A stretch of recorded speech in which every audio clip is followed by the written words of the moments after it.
Chapter 1633. Looking at Snake's conflicted expression, Gu Mingming smiled slyly. He was just too adorable. Yeah, if Snake knew that Gu Mingming used the word adorable to describe him, he might really fly into a rage. But what could he do? He was just adorable. That unsmiling and aloof Prince Charming, Lord Snake, who studied in S University for a year and was treated as a mute and did not speak a single word to his classmates, was now staring with his eyes wide open, as if he had suffered a loss but had nowhere to vent his anger. It was a perfect match for the trending emoticon, "I feel bitter in my heart, but I won't say it." This contrast, if it wasn't adorable, what was it? Using the book to cover her face, Gu Mingming pecked Snake's cheek as if she was deceiving herself. Then she returned to her original position, smiling mischievously at Snake. This kiss brightened up Snake's entire expression. How could he be in a bad mood? Then the surrounding people exploded even more. The loyal bodyguard who was here to look after the princess wife? Your future princess kissed a gigolo in public and you're just calmly pretending to be blind. If Gu Mingming and the other two claimed to be number 2, no one would dare to claim to be number 1. Everyone was paying attention to her, but no one dared to go near her. When the news of Gu Mingming being the CEO of Monsieur was released, there were still people who tried to suck up to her. But when the news of F country's future princess was released, the world instantly quietened down. Especially that Miss Mo from the Mo family. She poured a basin of water on them in the toilet, directly soaking the Mo family, a family with 100 years of history. When the tree falls, the monkeys scatter, and when the wall is down, everyone kicks it. In an instant, the Mo family turned from a well-off wealthy family into a street rat that everyone wanted to beat up. All their businesses were suppressed by Snake in all aspects, without any regard for costs. Even if the Mo family had a mountain of gold and silver, it was not enough for Snake to scam them like this, so very quickly they faced the crisis of having their cash flow broken. This news was magnified by the media, and all the other businesses that had business dealings with them came to settle their accounts, causing the Mo family, a family that was in a precarious situation, to be battered and exhausted. And the one who spread the news of the Mo family's cash flow breaking was the Miss Mo's marriage partner, the other wealthy family in S City, the Fan family. Marriage had nothing to do with love in the first place. You have your fun and I have mine. It was very normal. That was why the young master of the Fan family, Fan Yuanbin, did what he did, not because he was jealous of his fiancée for finding trouble with another woman for another man. Instead, it was because the old master of the Mo family had come to ask for help. He hoped that the Fan family would lend a helping hand at this critical juncture and complete the marriage between Fan Yuanbin and the young lady of the Mo family, Mo Fun, ahead of time. Then he would lend the Mo family a sum of money in the name of betrothal gifts to help the Mo family tide over the current crisis. After the storm had passed and the Mo family had recovered, they would return the money in the name of dowry. However, the Mo clan had forgotten one thing. The so-called marriage alliance was a cooperative relationship that could only be formed when both parties were of equal strength. Right now, the Mo clan was already in existence that everyone avoided like the plague. Chapter 1634. Once this news came out, it was like adding hail to snow. Some of the old business partners who did not press for the debt because of old friendships had no choice but to come to settle the debt. The Mo family really could not fork out the money. None of old Master Mo's antiques were left. They were all moved away. Even the heirloom ring on his finger was forcefully taken off to pay off the debt. Gu Mingming did not know and Snake did not remember any of this. Because although they had transmigrated back a week ago, this week was a long 1,000 years that they had spent in the beast world. Snake experienced the decomposition of his body and was suppressed in the magma of Motu for 1,000 years. After his rebirth, how could he see anyone else other than Gu Mingming? To him, the Mo family's matter was just an order he had sent to his assistant while waiting for Gu Mingming to bathe in the changing room. Moreover, how could he remember a small episode from 1,000 years ago for so long? But to the others here, all of this happened yesterday. Everyone in S City knew how expensive Miss Mo's basin of water was. Under such circumstances, who would dare to go near Gu Mingming? Of course, it would be glorious to cling to her, but if they did not know their limits, they would end up in a terrible state. It was not easy to cling to this thigh. And look at the two people beside her, they did not give anyone a chance to get close to her. So, after Gu Mingming returned to school, other than the countless gazes that lingered on her, the truly annoying ones did not stick to her. But she had been the messenger of the beast deity for over 5 years in the beast world. After being stared at by ferocious wild beasts for 5 years, the gazes of the modern world seemed like child's play. Compared to the hundreds of males in Saint Nazaire who used their true forms to stare at her with their green eyes, tearing the carcasses of animals around her, drinking their blood, chewing on the heads of tigers and claws of wolves in front of her, these gazes in the modern world were negligible. Because she had completely forgotten the past and everyone's gazes were treated as ineffective attacks by Gu Mengmeng, she did not take it to heart. So the Mo family's matter did not cause any ripples in Gu Mengmeng's heart. Gu Mengmeng did not have any classes in the afternoon, and Monday was the regular training day for the basketball club. Strictly speaking, Gu Mengmeng had not seen Bailan for over 10 years. She really missed her. To be able to return here and see Bailan was definitely the thing that Gu Mengmeng wanted the most. She dragged Snake and Gregory to the basketball club early in the morning and saw Bailan playing with Zhang Jincheng. The two of them were now in a relationship, but they were not as affectionate as other couples. Instead, they were more like good brothers who would fight each other whenever they saw each other. However, it was one thing for the two of them to insult each other to the point that they were worthless. If an outsider dared to say anything bad about the other party, they would roll up their sleeves and attack without a word of nonsense. Bailan. Gu Mengmeng's eyes reddened the moment she saw Bailan. That kind of feeling, as if it was a lifetime ago, directly attacked his heart. Ever since Snake came back to life, Gu Mengmeng's tears, which she had not shed for so many years, gushed out in an instant, unable to be stopped.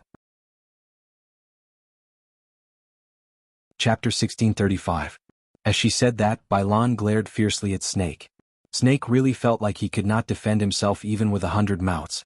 Feeling wronged by Bailan's glare, he leaped up angrily, but could not do anything to this woman. Gu Mengmeng cared about her very, very much. She did not say anything and just called out Bailan, before her tears flowed uncontrollably. Snake did not doubt that if he dared to touch a single strand of Bailan's hair today, Gu Mengmeng would drown him with her tears. Gu Mengmeng cried even more fiercely as she hugged Bailan tightly, choking with sobs. "I miss you so much, I'll go." Bailan quivered. She grabbed Gu Mengmeng's shoulders and pulled her away. Glancing at her tearful little face, she hugged her harshly back into her arms. She said in an especially manly manner, all right, I'll satisfy you. Go back to the dormitory to sleep tonight. If you can get off the bed tomorrow, it'll be my loss." Actually, girls would occasionally crack such jokes among themselves, but most of the time it was in private, when there were no boys around. Other than Bailan, there was probably no other girl in this world who dared to say something like that in front of everyone. Gu Mengmeng was tickled by Bailan's words. She punched Bailan lightly and sniffled. "If I occupy you, what will happen to Zhang Jincheng?" Bailan laughed heartily and said, "Both of us have become lesbians, then let him go and be gay with Snake. Wife-swapping games, it's quite exciting just thinking about it." Ah. Gu Mengmeng was someone who had lived for more than 1,000 years, but she still could not withstand Bailan's charms. Pinching Bailan, Gu Mengmeng was just about to scold her for not being serious when her waist tightened. Gu Mengmeng was suddenly pulled from behind and fell into a chest. Turning back, she met Gregory's cold and calm eyes. He was looking at Bailan with an extremely unfriendly gaze. His brows were slightly furrowed, as if he was sizing up whether Bailan was male or female. Gu Mengmeng was stunned. She then remembered that Gregory came from the beast world. This was his first time interacting with a modern person. He would definitely not be able to adapt to Bailan's heavy-taste jokes. She wanted to explain but could not find the right words, so she could only turn to Snake for help. But the moment she saw Snake's face, fine because of Bailan's wife-swapping joke, this old man's face was about to freeze, so he obviously wouldn't help. Gu Mengmeng's current position was a little awkward, because the way Gregory carried her was the same way Elvis carried her in the beast world, supporting his buttocks with one arm as if he was carrying a child. This was very normal in the beast world, but in the modern world, basically no boyfriend had ever hugged his girlfriend like this. Especially since in everyone's eyes Snake was Gu Mengmeng's boyfriend, while Gregory was just a bodyguard. Bailan's expression was also unfriendly. She had already noticed Gregory just now, but Gu Mengmeng cried the moment she saw him, so she did not have the time to ask. Now, even her real boyfriend didn't dare to snatch him from her hands, but a hothead who popped out of nowhere dared to snatch him from her hands. Chapter 1636. Gu Mengmeng patted Gregory's shoulder and said, "Put me down first." Gregory's brows were still furrowed and he was obviously on guard against Bailan. "Gregory?" Gu Mengmeng frowned and her gaze was filled with urgency. Her eyes were still red from crying, and Gregory naturally could not bear to make her angry again, so he placed her on the ground but kept his arms around her shoulders and did not allow her to walk over to Bailan. Gu Mingming had no choice but to say to Gregory, "This is Bailan, a very important friend to me, just as important as Sandy. Understand?" Gu Mingming purposely emphasized on the word, very important, and even used Sandy as an example. Although Gregory was still frowning, he had retracted his cold aura and just nodded as a form of greeting. Gu Mingming knew that Gregory would at least not lay a hand on Bailan and heaved a sigh of relief. She turned to look at Bailan and said, "He is Gregory, he is my—" Gu Mingming suddenly bit her own tongue. How should she introduce him? "This is my guardian beast, the kind that can die for me but cannot enter my bed." Gu Mingming already felt awkward introducing guardian beasts in the beast world, and now that she was in the present world, she could not bring herself to say it. "Pursuer." Snake gave Gu Mingming a simple reminder and gave her a suitable phrase. Gu Mingming looked at Snake gratefully as if she had just been pardoned and said, "Yes, yes, yes, pursuer." *CK. Bailan's eyes widened and she wrapped her arms around Gu Mingming's to pull her to her side. If she were to grab a handful of melon seeds and munch on them, she would be a modern gossipy woman. Bailan nudged Gu Mingming with her shoulder and said, How did you do it? You made these two love rivals coexist peacefully and even work together to fight against outsiders? But, girl, your taste is not good. How can you find one who looks like a mute and another who still looks like a mute?" Gu Mingming could not explain to Bailan how loyal the males in the beast world were to their own females. And she did not want to change their stubbornness.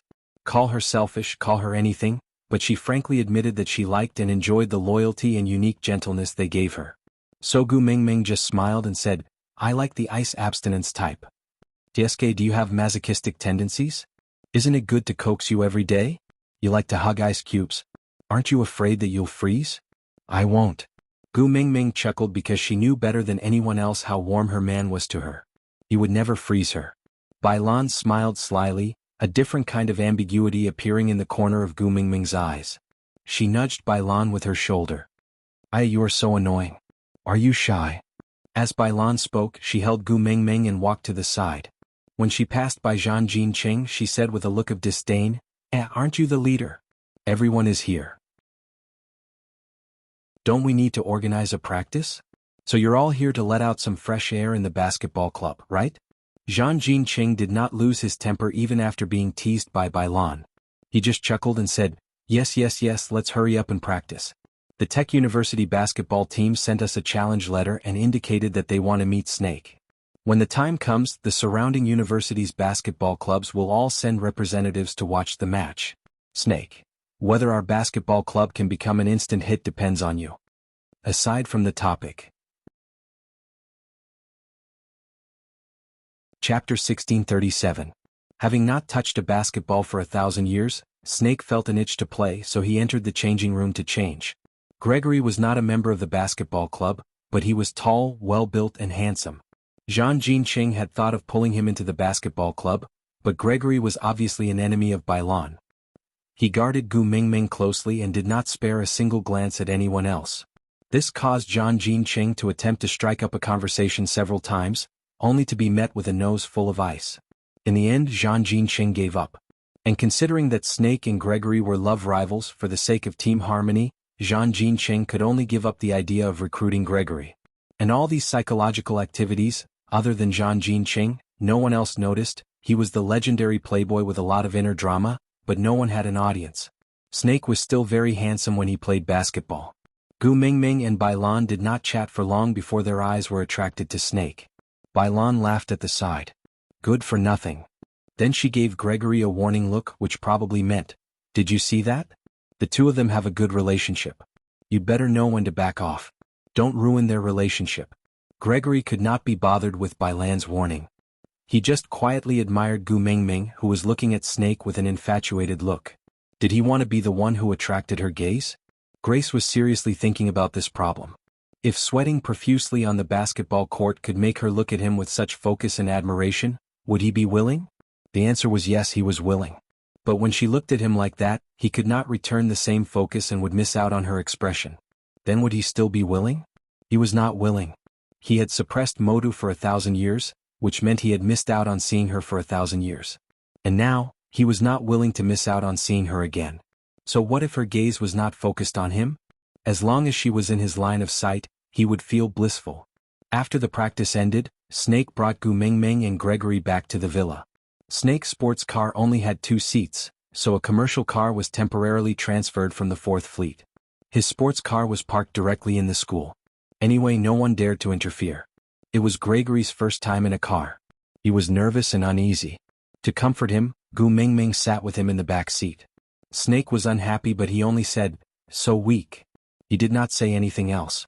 Gregory did not refute. If he showed weakness, baby Ming would accompany him and care about him. He did not mind showing weakness all the time.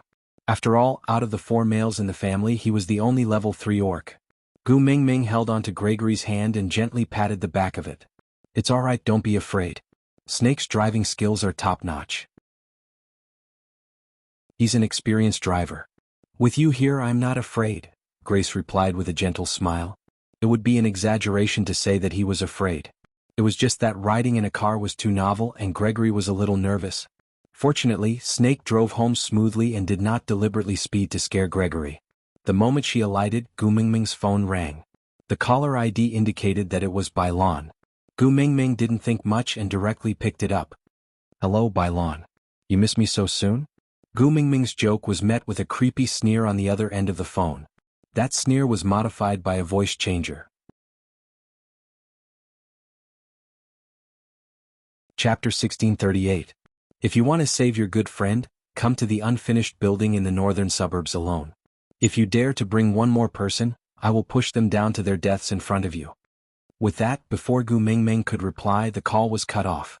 When Gu Mingming called back, it was a reminder that the phone was switched off. Gu Mingming panicked. She looked at Snake and Gregory, not knowing what to do. "This is kidnapping, we can report it to the police," Snake replied calmly. Gu Mingming shook her head and said with a sobbing tone, "Didn't you hear what she said just now? If one more person goes, she will push Bailon down." Snake held Gu Mingming's shoulders with both hands and said, "Don't panic, Gregory and I will go with you. We will definitely help you save Bailon." But she said, "Are the 2 of us humans?" Snake smiled devilishly and asked Gu Mingming. Gu Mingming choked. She looked at Snake and then at Gregory and shook her head. "A snake, a bird, not human, they were not human. So we can go." Snake hugged Gu Mingming and said, "Don't worry, don't be afraid. We said we won't let you cry again, so we won't let you cry again." Gu Mingming was comforted by Snake's hug. She nodded and felt more at ease. Snake placed her back in the car and went straight to the unfinished building in the northern city.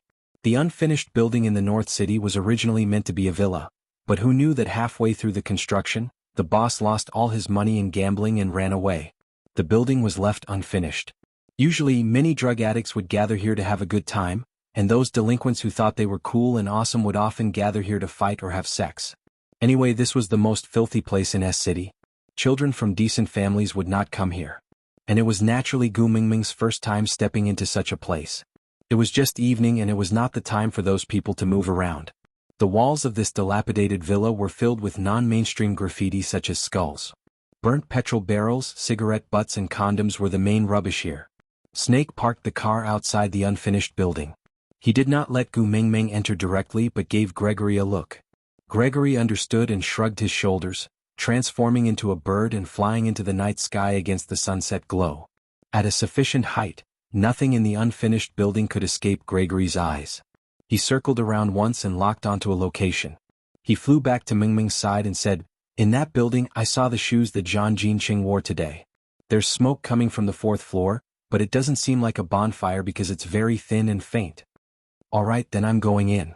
Snake smiled and said, "Ming, who are you going to call to help you later?" Gu Mingming pushed Snake and said, "Bailon is still inside, I'm not in the mood to joke around."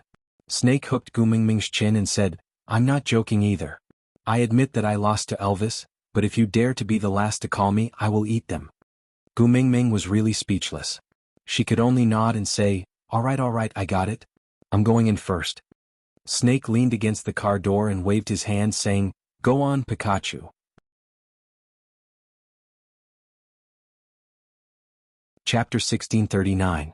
According to the coordinates given by Gregory, Gu Mingming accurately found where Bailon and the rest were. Looking up, she saw a vulture hovering above her head at a height of 6,000 meters. She did not even need to think to know who it was. Gregory's speed was extremely fast, and he would only need about 4 seconds to dive down. That meant that if she was pushed down from the 4th floor, Gregory would be able to catch her before she hit the ground from a height of 6,000 meters. So, what was there to be afraid of? Gu Mingming hummed a tune as she walked step by step to the bottom of the villa. The shape of the walls had already been completed, but it was still rough.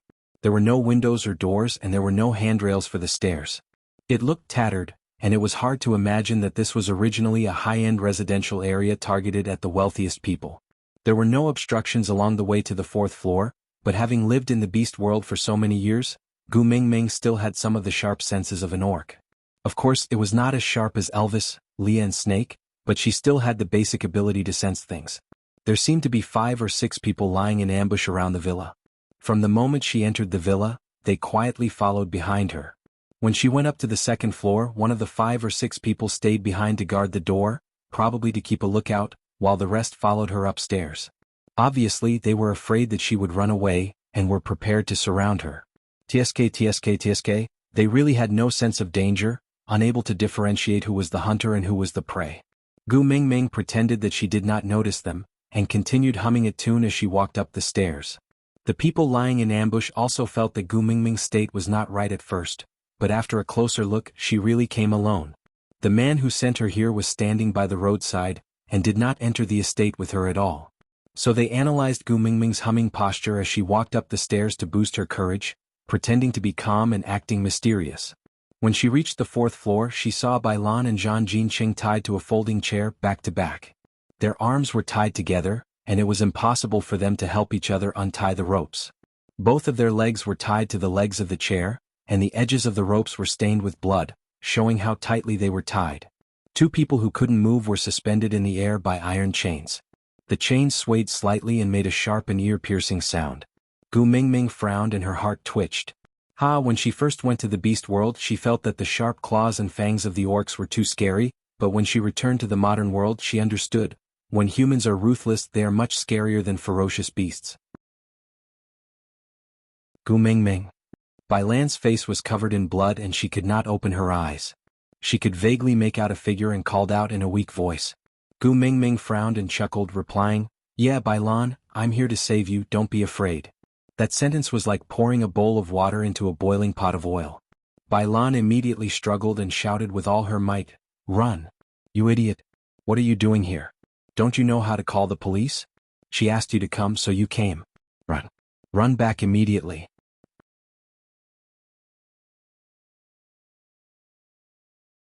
Chapter 1640. Ah! A low growl was heard. It was a man's voice. Zhang Jinqing. Bailan panicked and shouted anxiously, "I'm fine, Bailan, don't worry. I'm fine." Zhang Jinqing's voice was extremely weak. When they kidnapped Bailan, he had fought with them with all his might. Although he was a member of the basketball team and had a better physique than them, a fierce tiger could not fight against a pack of wolves. How could 2 fists fight against 4 hands? Moreover, there were more than 10 of them and they were all armed. By the time he defeated 3 or 4 of them, he was already riddled with injuries. In the end, all he could do was protect Bailan with all his might and try his best not to let her get hurt. Just now, he had used up the last of his energy to turn their bodies to the back of Bailan, while his calf was hit hard by that woman. The bones in his calf were probably broken. Basketball he might not be able to play in the future. But the moment the pain spread throughout his entire body, the first thought that came to his mind was, luckily she was not the one in pain. You're really a Casanova. The woman laughed sarcastically. Zhang Jinqing spat out the blood in his mouth and said, "Maybe I stayed with Snake for too long and didn't learn basketball skills. I learned some infatuation. I'm not a Casanova, but as long as I, Zhang Jinqing, am still breathing, I will not let you hurt a single hair on Bailan." The woman paused when she heard Snake's name. Then she gritted her teeth and turned to look at Gu Mingming. Her gaze was colder than a poisonous scorpion's. "The person in Snake's heart, since he dotes on you so much, why did he let you come here alone? I think you're just SOSO. As the woman spoke, she walked towards Gu Mingming. She dragged the wooden stick on the ground and made a slight scraping sound. Gu Mingming did not waste her 5 years in the beast world. Her background might not be as good as the orcs, but against the modern people, even a boxing champion might not have much chance of winning against her. After all, her sparring partners in the beast world were all ferocious beasts who were kings of the mountains. However, before they started fighting, Gu Mingming felt that there was a need to clarify some questions, so she retracted her gaze from Bailan and looked at the woman approaching her. She asked calmly, "But, who are you?" The woman paused and stared at Gu Mingming in disbelief. She realized that Gu Mingming had a blank and calm look on her face, and it was obvious that she really did not know her. Who am I? You ruined my family and now you're asking me who I am? What could be more cruel than someone who was so jealous that they almost became a demon, but the other party didn't even remember who you were? Meh. Gu Mingming pointed at her own nose, feeling wronged. She had just transmigrated back this morning and had been attending classes in the morning. In the afternoon she went to the club with Snakel. She had just returned home when she was called here before even entering the house. She did not mind destroying the family of this woman who had hurt Bailan, but she needed time to work on the case. Gu Ming. Go and die, you should go and die. As the woman said that, she suddenly pounced towards Gu Mingming and smashed the wooden stick in her hand down. Gu Mingming tilted her body and easily dodged the woman's attack. Having seen so many fights between Elvis and Snakel, this woman's movements were as slow as a snail's. Gu Mingming kicked the woman's ankle with one foot and grabbed her wrist with the other. She twisted it hard and the wooden stick in the woman's hand fell to the ground. Aside from the topic, clap for student Xiao Zhan. Bravery does not mean that you are invincible. It means that even though you are clearly afraid, you still stood in front of me to protect me.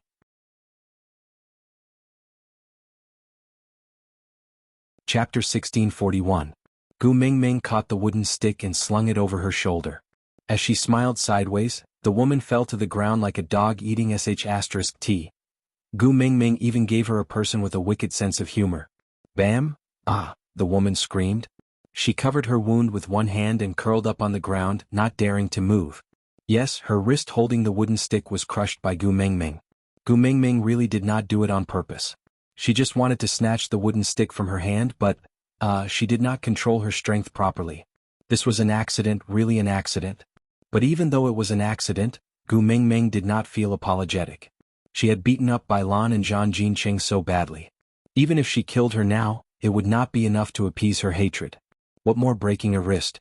After fiddling with the wooden stick for a while, Gu Mingming felt bored and directly threw it out of the windowsill. A wave of scolding came from downstairs. Gu Mingming thought, she might have hit the one on the lookout downstairs. This was just a coincidence, really. Even if she had aimed, she would not have been able to throw it so accurately. Gu Mingming smiled awkwardly. Then she walked towards Bailan and Zhang Jinqing, wanting to undo the metal chains binding them.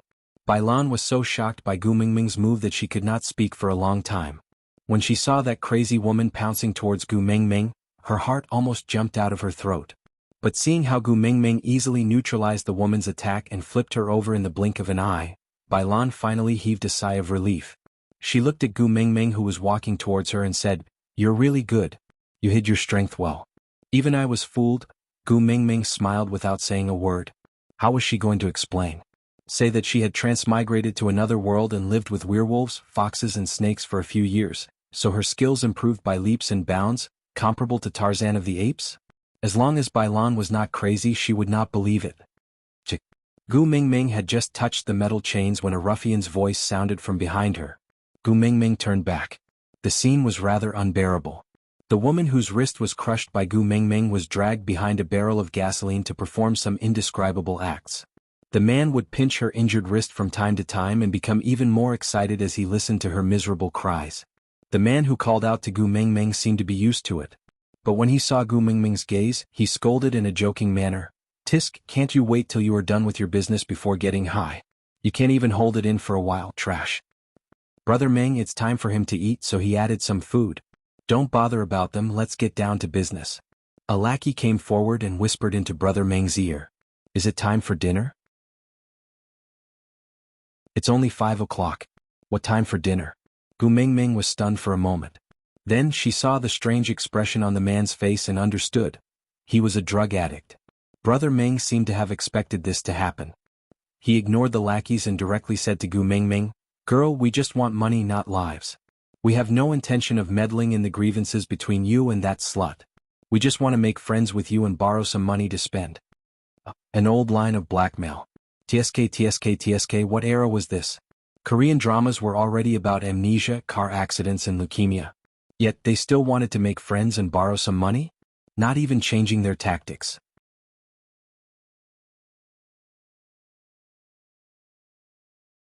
Chapter 1642. Once Gu Mingming said that, Brother Meng started laughing. His laugh was rather wretched, as if he was laughing at Gu Mingming's innocence and ignorance. What can I do? Your brother, still want to be friends with you. As Brother Meng said, he walked towards Gu Mingming. His face was clearly shriveled up, obviously influenced by the person beside him who was having a meal and had some lewd thoughts. Whether she could defeat this Brother Meng was one thing, but to fight against him was another. Gu Mingming was especially aware of how sensitive the noses of the few people in her family were. If she was stained with the scent of another man, they could destroy the earth. So Gu Mingming smiled awkwardly and said, I really can't stop you if you want to die. With that, Gu Mingming punched her own collarbone hard, then grabbed her chest and twisted her ear. Brother Meng looked at Gu Mingming and thought that she was crazy, so he was stunned for a moment. But before he could react, a white light suddenly flashed beside Gu Mingming and 3 ferocious beasts appeared. A huge black wolf opened its mouth wide and bared its fangs at them. Its green eyes were filled with bloodlust and cruelty. A snake as thick as a train's skin crushed the ground of the villa and broke through the roof. Its huge body circled around the villa and all of them were trapped by the snake's body. Snake scales glowed faintly in green light all around them and the sound of friction made one's hair stand on end. The few men were so scared that they fell to the ground. The more timid ones peed their pants on the spot. And that innocent little person was nestled in the tail of a white and fluffy fox. She looked like a soul-seducing Daji smiling like a flower as she watched Baigan's heart being gouged out. See, I told you. My man doesn't like me to be friends with other men. You just had to throw yourself at him. It won't be easy even if he wants to spare your life. Gu Mingming stood up from Li's arms and patted his back. Help me put them down first, then use the fox seductive fragrance to make them forget what they saw today. Li nodded. Then he waved his large tail and transformed into a human in front of everyone, leaving only one hand that looked like a fox's claw. With a wave, the metal chains were cut apart like tofu skin that could not withstand a single blow.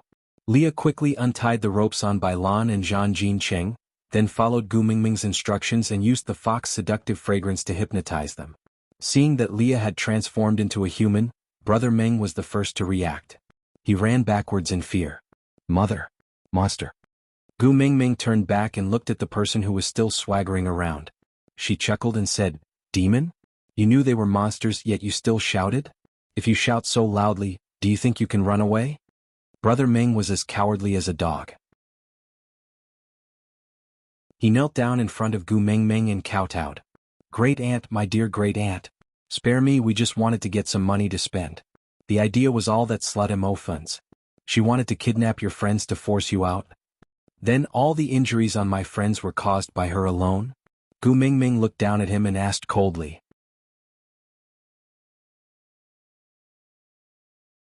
Chapter 1643. Leah did not do anything else in Europe for the past week, just researching on medical skills. He knew that he had to wait for Gu Mingming to find him or call him over, but if he did nothing and just waited, he would go crazy, so he shifted all his attention to his studies. He did not allow himself to have a moment of leisure, which resulted in the results of his 7 days of study being very obvious. Coupled with his own medical foundation, he quickly diagnosed Zhang Jincheng's injuries. It's not convenient for me to check on that little female, but this male, his leg is broken, 4 of his ribs are broken, his head is obviously injured, there are 27 external injuries on his body and 19 bruises. Using your words here, it's called a body with cuts and bruises all over, right? Gu Mingming chuckled. Good, very good. Gu Mingming waved at Elvis, calling him to her side. She wrapped her arms around Elvis's neck gently. You don't have to do anything to these trash, even biting them to death would dirty your mouth. Yes. Great aunt, you're really right. Brother Ming had long been scared out of his wits by Elvis's green eyes. The pressure from staring at a ferocious beast was really not something to joke about. Gu Mingming pointed at the few people lying on the ground. The few of you, listen up. Out of everyone here, I will only allow one person to leave alive. You guys, do as you see fit. Upon hearing that, the gangsters only took 2 to 3 seconds to react. They then immediately picked up their weapons and attacked the people around them. This was human. In front of a strong enemy, they would never unite as one. They did not even dare to attack Elvis, Snake and the rest. They immediately brandished their weapons and attacked their equally weak companions. Gu Mingming laughed coldly. She had respect for human lives, but survival of the fittest, the winner gets to eat alone. She was no longer the Gu Mingming who had just arrived in the beast world, who would value life regardless of right or wrong. If people don't offend me, I won't offend them. If people offend me, I'll eliminate them completely. The gangsters, who were in a frenzy of killing, each attack was more ruthless than the previous one. After about 20 minutes, the scene where there were more than 10 people just now had turned into a bloody mess. He looked at Gu Mingming and said, I survived, can I go now? Gu Mingming recognized him. He was the lackey who had been following Brother Meng just now. He seemed to have a good relationship with Brother Meng, so Brother Meng trusted him very much. When the fight started, he even stuck his back to him, planning to work together to save his life. But Brother Meng definitely didn't expect that the first blow that landed on his head was from his lackey. Gu Mingming nodded and made a pleased gesture. The lackey took 2 steps back and stopped beside Snake's body. He turned around and looked at Gu Mingming with a face full of blood. Gu Mingming smiled. Snake. Snake transformed into a human lazily and walked to Gu Mingming's side. He wiped her little face and said, That's it? You've called out the 3 beast kings, but you won't let us take action? Gu Mingming smiled and said, They are too dirty, I can't bear to dirty your hands. Elvis also transformed into a human and carried her up from the ground. I felt the pain from the mark and thought something had happened to you.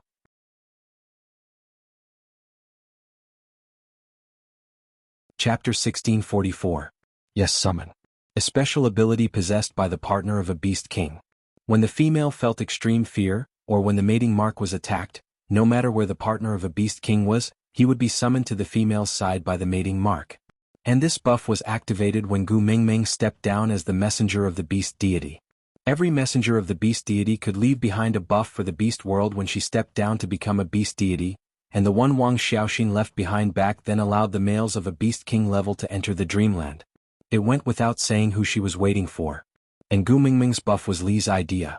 Because Wang Xiaoxin's departure took away all the additional abilities from Gu Mingming. She was a weak little female and needed protection, and the 3 of them were too afraid of any accidents happening to Gu Mingming. So Li's suggestion was unanimously approved by the males in the family, and Gu Mingming herself did not have any special thoughts, so she went along with them. But she did not expect that the ultimate move that she did not use in the beast world would be used on a few hooligans. But it did not matter, after all, she could save on 2 plane tickets. Elvis was appeased by Gu Mingming's I miss you.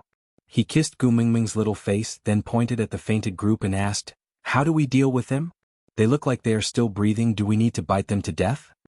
Gu Mingming shook her head and said, No need, just call the police.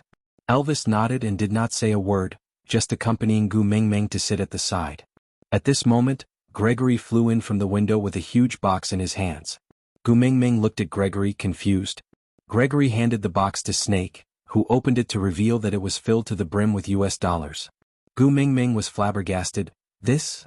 Snake threw the box to the side, then stroked Gu Mingming's hair and said, Since you don't wish to dirty our hands, then we can only let them receive the legal punishment of the human world. After all, those who offended my 2 men cannot be let off easily no matter what. So, Snake gently pinched Gu Mingming's little face and said, They kidnapped Bai Lan and Zhang Jinqing. The police can verify the process by investigating the surveillance cameras along the way. Then he would call you and threaten you to come alone. This is also very simple. Just check the call records. I called you here to extort money from you. After all, you are the CEO of Monsieur Group and the future daughter-in-law of the royal family of F country. You are very valuable. That's why I'm here to deliver the money. It's a pity that they couldn't divide the spoils evenly and had internal strife. Gu Mingming laughed softly. This box of money is the evidence. Snakel smiled and nodded. My father made it very clear before he left. Whoever dares to bully you will be challenging the dignity of the F country's royal family and destroying the diplomatic relations between the 2 countries. Gu Mingming said, What if they tell others that they saw you guys transform? Snake's eyes flashed and he laughed. If this gets out, people will only think that they overdosed on drugs and hallucinated, right?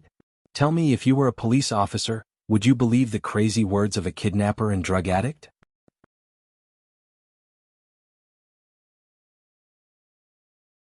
Chapter 1645. To be honest, as a modern local, Gu Mingming was not as knowledgeable as an outsider like Snake. Or rather, Gu Mingming was a commoner living at the bottom of society. Even if she was as scheming as Snake, she would not be able to produce such a huge box of US dollars as evidence. She would also not be able to use the word diplomatic relations to force the government to settle this matter according to their wishes. All the hooligans would not be able to escape from forced detoxification and jail time. But Gu Mingming's gaze landed on the woman who was curled up behind the barrel of gasoline. Her body was covered in bruises and her clothes could not cover her body. Her messy hair and bloodstains at the corner of her lips were all signs of what she had just experienced.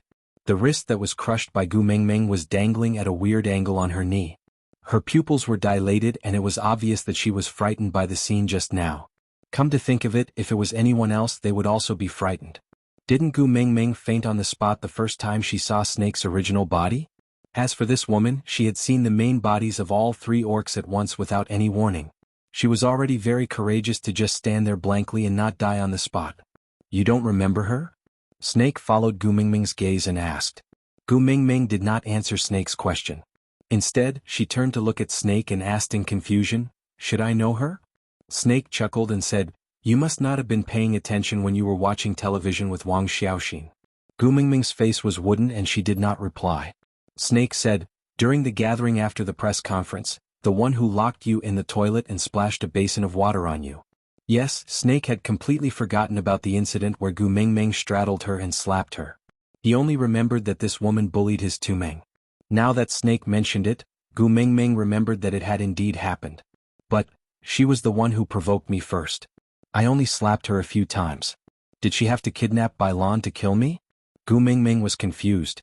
Snake took out his cell phone from his pocket and opened a few popular news websites.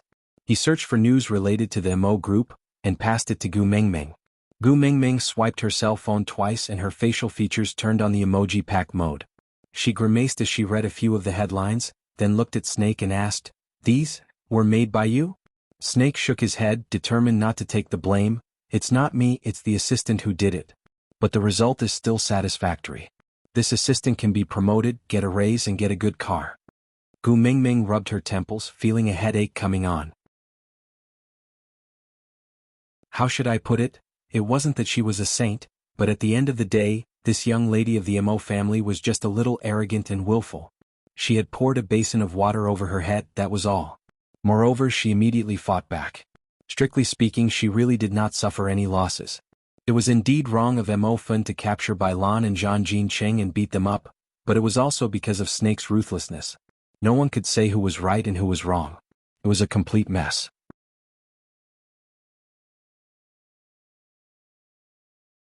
Chapter 1646. You want me to repay evil with good? But Tumeng, repay evil with good, how can I repay good? Snake's face was cold. He was not willing to let off anyone who dared to provoke Gu Mingming. He could not even bear to touch a finger on the person he cherished dearly, so how could she be bullied by others? Yes, the one in the toilet was not the real Gu Mingming, but an illusory image. But the illusory image was also Snake's illusory image. She was the treasure he cherished dearly and anyone who dared to touch her would die. Elvis was also in the illusion when Gu Mingming was drenched in water. He had accompanied Gu Mingming to the end, so he knew what had happened.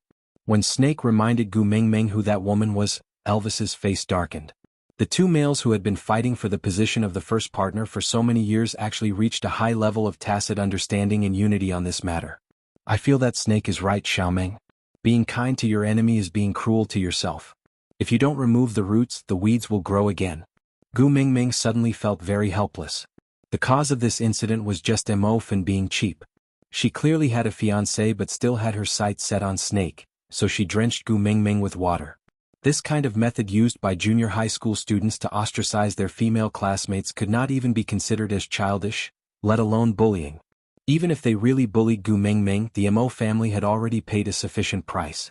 If they continued to force her, the news tomorrow would probably be old Master Mo jumping off a building. Gu Mingming cast her gaze at Leah. Leah smiled knowingly and waved his large tail. Did you all not understand Gu Mingming's meaning? Elvis and Snake glanced sideways at Leah. They had no choice even if they did not want to admit it. Among the four males in the family, Leah was the one who was the best at understanding Gu Mingming's thoughts. Leah swayed his large tail as he walked to Gu Mingming's side. As he placed his tail into her arms, he smiled slyly at Mo Fun and said, "That Mo family should have been completely suppressed by you to the point where they have nowhere else to go, unable to withstand a single blow, and are just waiting for death? They must have lost all hope and given up struggling, waiting for death to come." Snake nodded. The Fan family was the last hope of the Mo family, but what Fan Yuanbin did was too extreme. That was practically the last straw that broke the camel's back. Now the Mo family was just waiting for death as Leah had described. Even if there was still half a day of hope, Mo Fan wouldn't dare to do such a thing. This was clearly an act of mutual destruction. Stupid but also sad. Leah shrugged his shoulders as if he had thought of something interesting. He continued, "They want to die, so you let them die." Could it be that after following Meng Meng as a beast god for a few years, you've really become a god who loves the world and is compassionate? Snake paused for a moment and suddenly smiled. The corners of his lips curled upwards as he said, "You bullied my Tu Ming. Do you want to die? How can it be that cheap?" Elvis did not understand and just frowned at the two sinister people in front of him. After a moment of silence, he said, "You two are in charge of coming up with ideas, I am only in charge of executing." Snake looked at Elvis and said, "You don't have to do anything, that little assistant of mine is quite capable."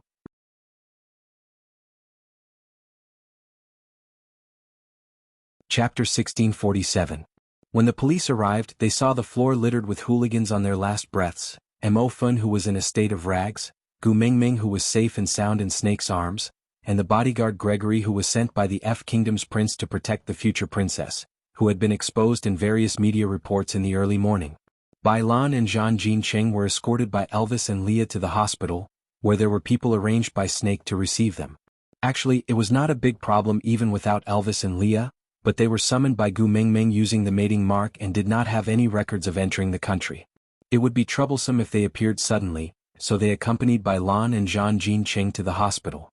Gu Mingming followed the script that Snake had arranged and explained it to the police. The police were all scared out of their wits. However, Gu Mingming changed Mo Fan's part slightly.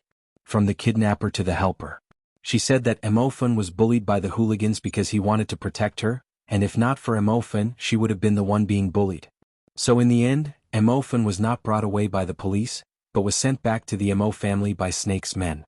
And the only lackey who left the unfinished building alive, became the wanted target of the police, and was identified as the mastermind of this kidnapping. He was the scapegoat, but he could not shake off this blame. Because he had indeed participated in the kidnapping, and it was not the first time he had killed someone, so it was not wrong for him to be wanted. And the video of Mo Fan kidnapping Bai Lan and Zhang Jincheng was also sent back to the Mo family. These videos were all taken down by Snake, and other than Snake, the police did not have a single one in their hands. Only Gu Mingming and Snake's confession could be used as evidence. There was no choice because the words of those hooligans after they woke up could not be trusted. What giant wild wolf, snake as thick as a trained skin, Tiske, their brains were really full of holes from all the drugs they drank. None of them were normal. In the end, they were all sent to the drug rehabilitation center for forced detoxification. And old Master Mo did not even wait for the next day. That very night, he led a group of men and women from the Mo family to the villa Gu Mingming was staying in. Snake did not seem to be surprised at all. He just sat on the main seat of the sofa like a king, playing with Gu Mingming's fingers out of boredom, leaving the entire Mo family standing in front of him at a loss of what to do. With a plop, old Master Mo's body bent and he directly knelt on the ground, saying, "Since you're willing to bury that vile spawn's deeds and protect her by sending her back to the Mo clan, it's clear that you don't really intend to exterminate the Mo clan. As long as you can leave a way out for our family, no matter what you want to do, we won't say anything." Gu Mingming felt extremely uncomfortable being kneeled by someone who could be her grandfather. She wanted to help grandfather Mo up, but Snake held her waist and whispered into her ear, "In front of me, he doesn't have the right to flaunt his seniority. You are my woman. You have a very high status." Gu Mingming kept quiet. Snake should be 2,000 years old by now. In front of him, old Master Mo, who was over 70 years old, could be called a little fresh meat. But this little fresh meat had the face of an old man. Gu Mingming still felt uncomfortable.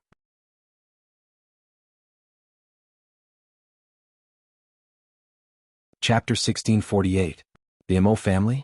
The Mo family was now in a terrible mess, riddled with holes. Snakel said he wanted something that others might not even want even if they offered it to others. This. Was it clear that he was willing to let the Mo family off? Elder Mo was stunned for a moment before he hurriedly got his family members to help him up from the ground. Only when Elder Mo stood up did the rest of the Mo family dare to stand up as well. Elder Mo sat on the sofa. His 70 years of life had given him a wealth of experience. Even though he could not see through the thoughts of this man in front of him, he could tell that he doted on and accommodated that young girl. So the Mo family could be revived and receive this amnesty was probably because that young girl was magnanimous and was willing to let the Mo family off this once. Without saying anything else, Elder Mo smiled at Gu Mingming and nodded. It was a small action, but it was obvious how much gratitude he was showing. Snakel did not like other men to size up Gu Mingming, even if they were like a withered old cucumber. She was only 70 years old and this kind of fresh meat was very dangerous. He had to guard her with all his might. Who knew what was wrong with Gu Mingming that she would suddenly like ugly and wrinkled men? Frowning, Snakel glared at Elder Mo and said, "Since you have sat down, does that mean you agree to my purchase of the Mo family?" "Agree, of course I agree." Elder Mo did not dare to object. "Then is there anything else?" Snakel was obviously asking them to leave. Elder Mo was taken aback. This verbal agreement was enough? Would Snakel suddenly change his mind tomorrow and not want the Mo family anymore? This young man, he always did whatever he wanted. What kind of person was Snakel? Elder Mo's thoughts were as clear to him as the monk's scar on his head. As long as one was not blind, he would be able to see it clearly. "My assistant will bring a team of lawyers to the Mo family tomorrow to negotiate," Snakel said calmly. Elder Mo then relaxed and smiled apologetically. "Since that's the case, we shall not disturb you any further. Goodbye, goodbye." Snakel gestured for them to leave but did not even have the intention to stand up. After the Mo family left the villa, Snake didn't let go of Gu Mingming and just carried her upstairs. As he went upstairs, he sent a message to his assistant. 2 sentences, "Take over the Mo group tomorrow morning," and "First floor of the villa, new sofa set." Yes, how could he let his Tuming sit on a sofa that another man had sat on? Gu Mingming's room was in the master bedroom on the 2nd floor.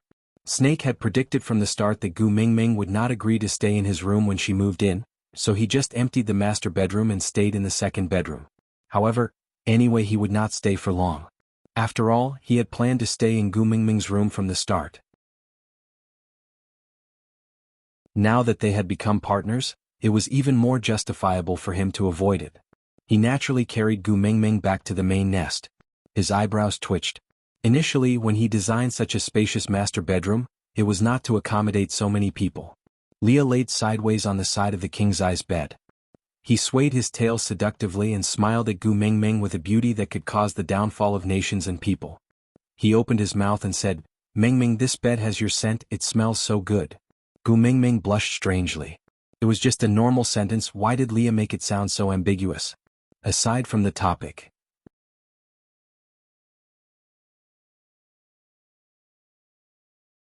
Chapter 1649.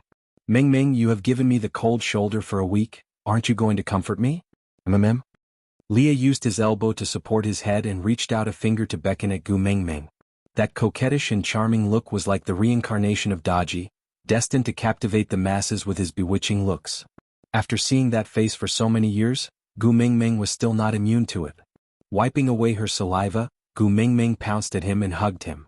She rubbed her face against Lee's chest and said, "How is it a week? Didn't we transmigrate together in the morning?" Leah pinched Gu Mingming's face and said, "Snake made some minor adjustments to our transmigration points. Although we transmigrated together, we arrived here a week earlier than you guys." Gu Mingming turned back to look at Snake and wanted to ask why. But before she could open her mouth, Snake replied, "They need time to adapt to the life here so as to avoid causing you any trouble." Gu Mingming did not understand. Lee's chin rested lightly on Gu Mingming's furry little head. He wrapped his large arms around Gu Mingming's waist and wrapped his fluffy and white large tail around Gu Mingming's waist for her to hug. When Gu Mingming was in his arms, Lee's voice was always lazy and a little hoarse and casual. He said, "Snake was a normal person in the past, but now he, Elvis and Gregory are complete bodies that transmigrated from the beast world. The most basic thing is, the 4 of us cannot enter the hospital. So this week, I improved the medical skills I learned from the television, to ensure that I can handle any special situation." Gu Mingming glanced sideways at Leah with some heartache. Her small hands caressed Lee's face and she said, "Actually, you don't have to work so hard." She did not want to admit it, but this was just an illusion. If there was an emergency they could leave anytime. That grassland was now their stability in the modern world. Leah knew what Gu Mingming was thinking. He caressed the back of Gu Mingming's head with his fingertips and kissed the top of her head. He said, "If this place can make your life more comfortable, there's nothing wrong with us staying here. As long as you are here, to me, anywhere is home." "Thank you." Gu Mingming was extremely touched. She rubbed her little face against Li's chest and whimpered like a kitten. Silly girl. Even Leah himself did not realize how much love and indulgence was contained in those two words. At that time he thought that his heart would never beat again. He thought that there was only scheming, hatred, and revenge left in his life. It was this little thing who stumbled into his trap and turned his world upside down. It was also because of this that the sunlight shone into the dark corner where he was curled up, and that cold heart gradually resumed beating. Only he, who had crawled out of the darkness, knew how much he longed for warmth and light. Especially after losing her, he would never forget the feeling of falling from the warm sun into an ice cave. At that time, every tear she shed and every heartless word she said was a warning to him for the rest of his life. He would never let her suffer again. That was his promise to himself. Elvis scooped Gu Mingming out from Li's arms and chuckled. "I am the first partner. With me around, when was it your turn to hug Xiaomeng?" Aside from the topic.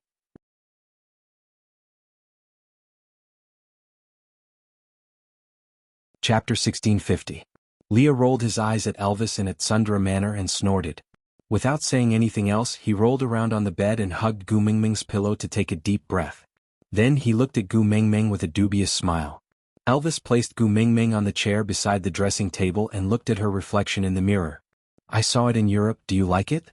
Gu Mingming tilted her head and saw a European bronze wooden comb in Snake's hands. She smiled and asked, "Why did you think of giving me a wooden comb?" Elvis said, "When we went to Sauter to participate in the beauty pageant the first year, you said you wanted a rhinoceros horn comb.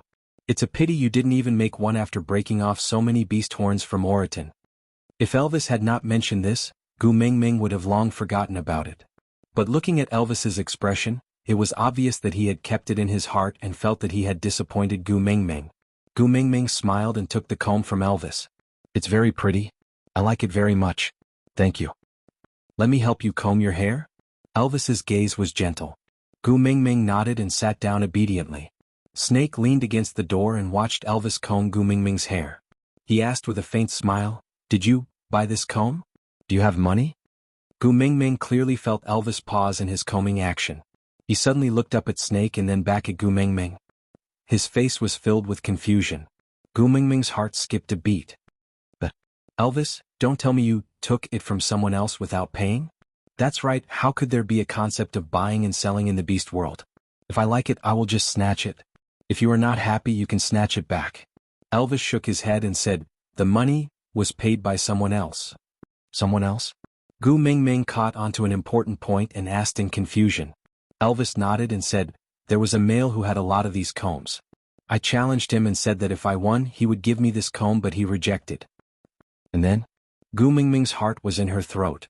How could a modern man withstand a beating from a beast king like Elvis? It would be troublesome if someone died because of a comb. Elvis said, "Then another male walked over and said that if I fought with his men regardless of the outcome, he would give me this comb." I agreed. Gu Mingming's face was filled with confusion. There were still such warmongers in the modern world? "Fight me and I'll give you a wooden comb?" What kind of godly development was this? But Snake just smiled, looking as if he knew it all too well. He asked, "Lost or won?" Elvis frowned and said, "The males in this world can't take a beating." Gu Mingming stood up immediately and grabbed onto Elvis's arm with both her hands, asking, "Hubby, did you beat someone to death?" Elvis shook his head and said, "He didn't die, he just broke an arm." "Did you show your original form?" Gu Mingming asked. Elvis shook his head and said, "He punched me, so I grabbed his wrist and wanted to throw him out. The moment I threw him, his arm broke. I don't know either, he looked quite strong, but why are his bones so soft? One pull and it broke."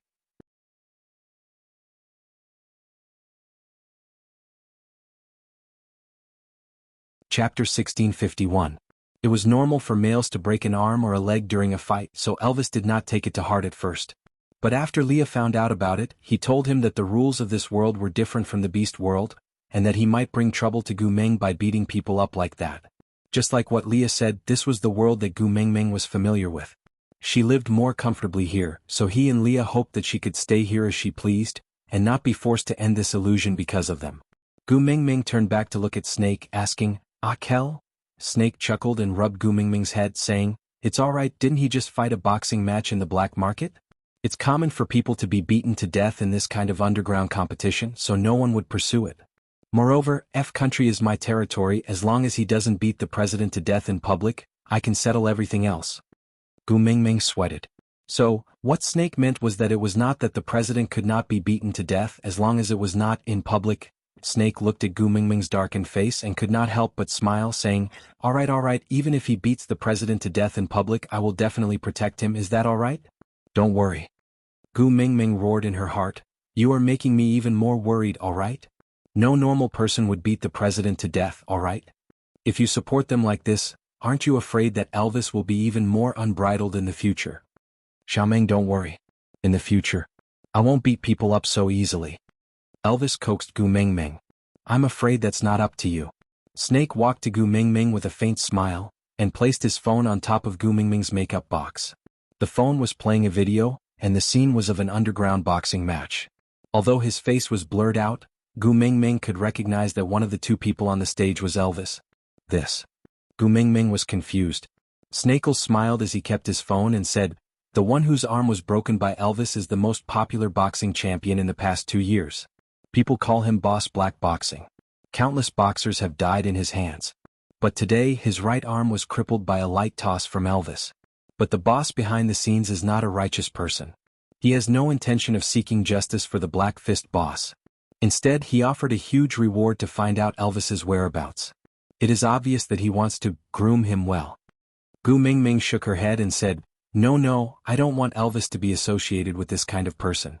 Snake rubbed Gu Mingming's little head and said, "Alright, then I will suppress this news and guarantee that Elvis will not find this person on their information channels."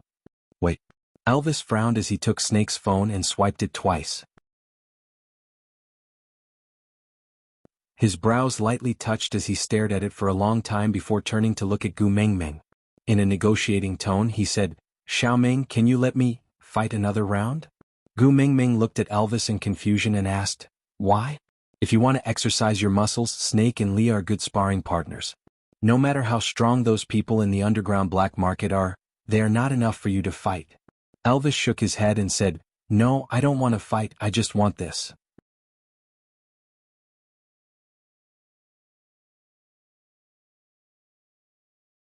Chapter 1652. The boss of the black boxing boss took out an extremely exquisite comb. It was said to be one of the dowries of the first queen of F country. It was inlaid with the world's most perfect ruby, the blazing sun.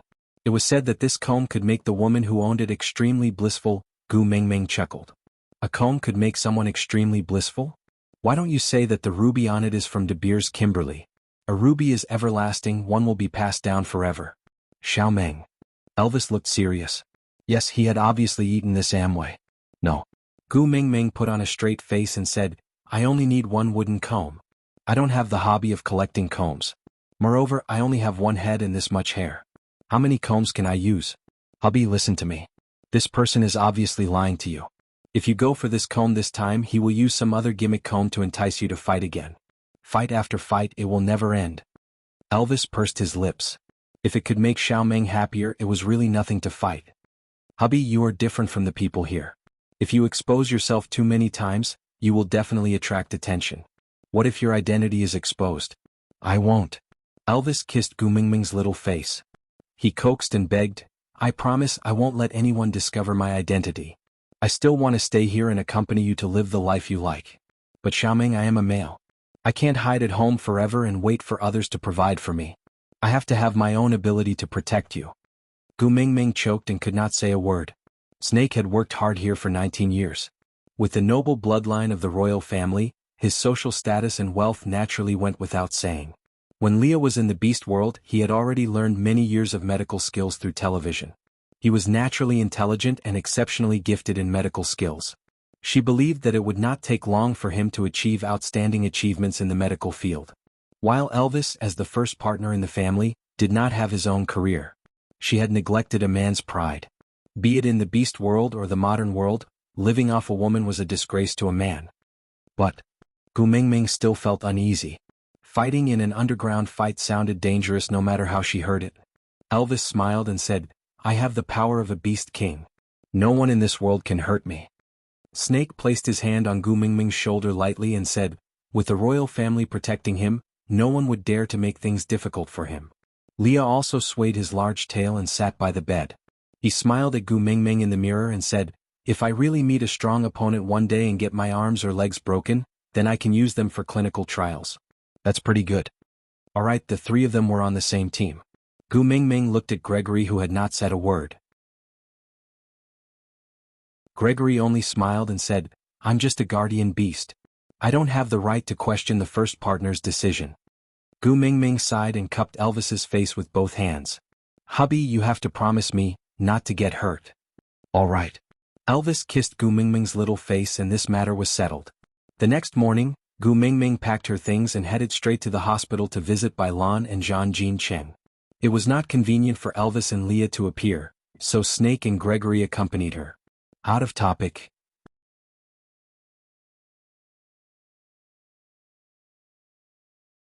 Chapter 1653. Girl?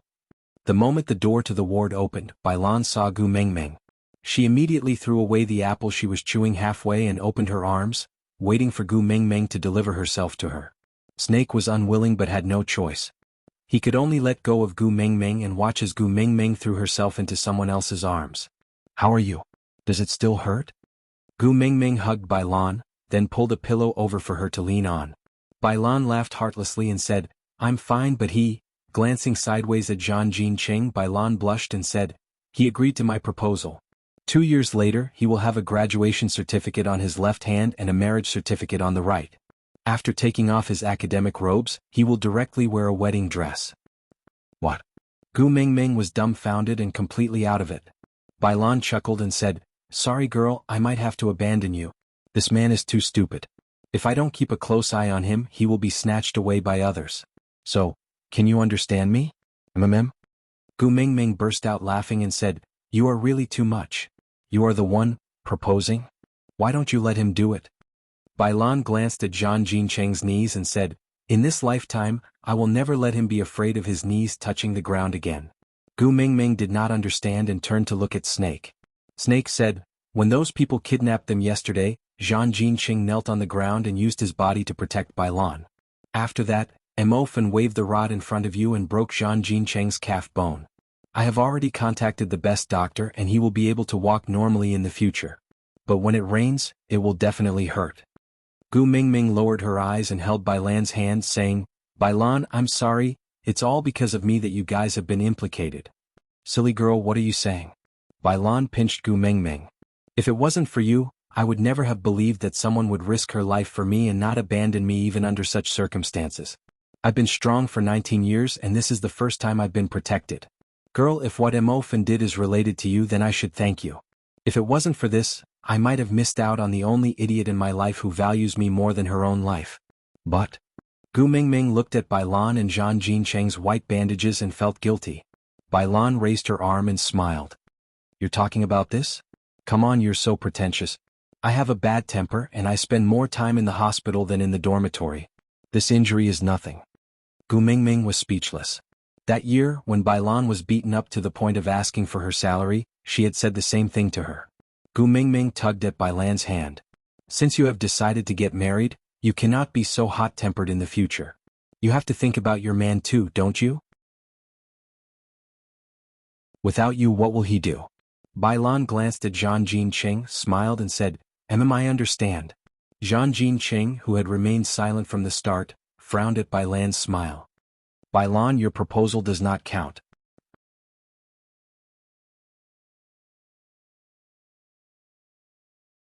Chapter 1654. Gu Mingming was really at a loss. Were these two really going to get married?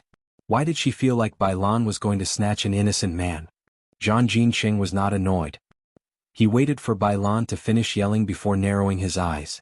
Bailan, you're sitting on my wound. It's a little painful. Ah? Bailan was shocked. She immediately stood up from Zhang Jincheng's body and glared down at him. Pain? What pain? You're going to break off the marriage and leave me. Why would I care if it hurts?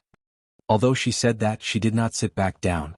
Her careful look was clearly because she was afraid of touching Zhang Jincheng's wound again. Zhang Jincheng seemed to be used to her tough mouth but soft heart.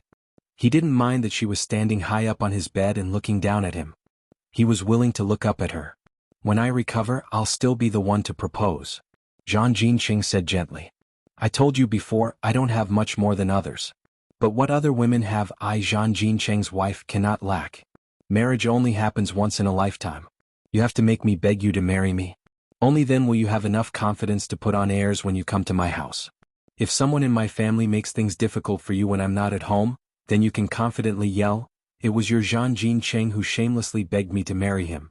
Only then will you be unyielding and won't be bullied, understand? Bai Lan's anger instantly subsided. She cleared her throat and jumped down from Zhang Jincheng's bed. Then, she quietly sat back on the bed and covered herself with the blankets. With a demure expression she said, If you want to beg, just do it.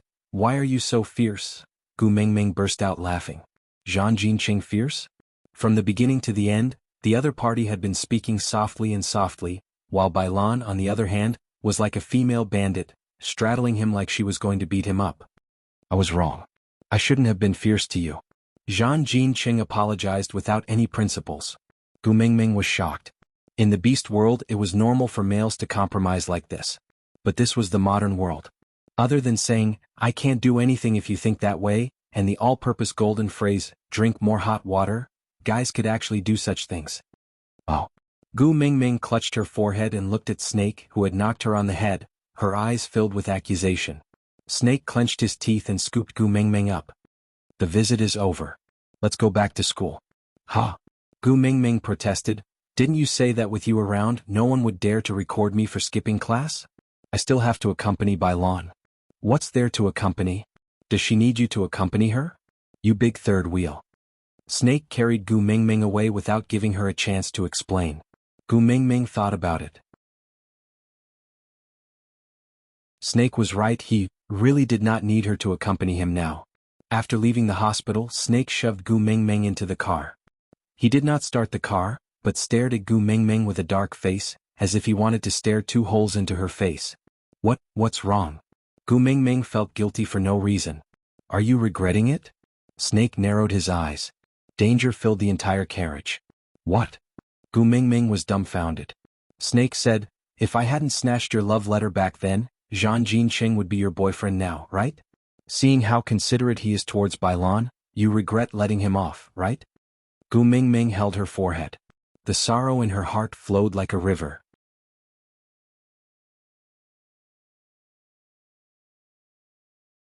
Chapter 1655. Don't play around with your friend's wife. Don't touch your best friend's man. Gu Mengmeng was tired of how her man could not be picky about the brand, origin, year and quality when he got jealous. And Gu Mengmeng's explanation clearly did not satisfy Snake. He squinted his eyes and emitted a dangerous aura. After a while he suddenly laughed again. With a cold voice he said, Bai Lan better be your best friend forever and never break up with Zhang Jincheng, or else I will eat him up.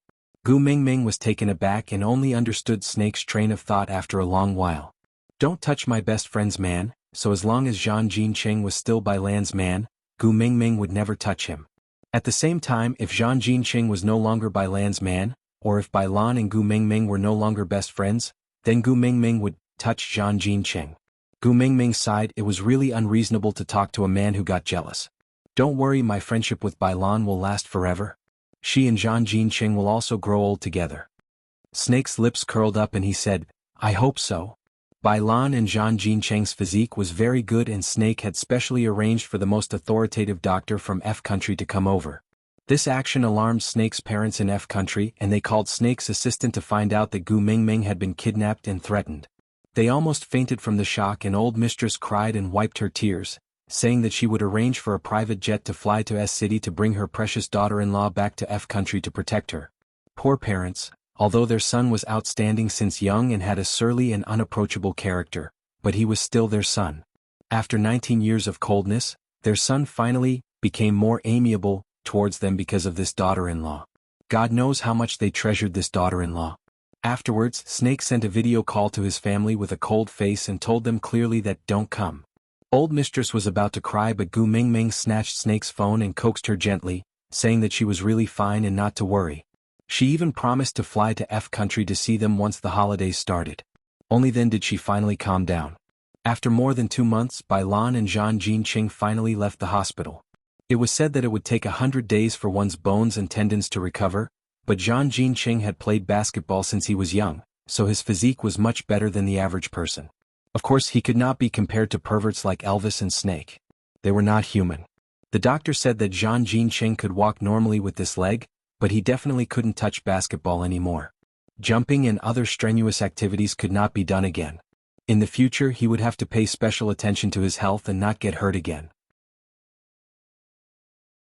Then 2 months later, Gu Mingming received a call from Zhang Jinqing out of the blue. Without saying anything, he shamelessly begged her to keep Bai Lan in the dormitory for the next 3 days and not let her go out. Then, at 8 p.m. he had to bring her to the basketball court. Gu Mingming frowned, realizing that things were not so simple. After experiencing so many things in the beast world, Zhang Jinqing's thoughts were really too obvious.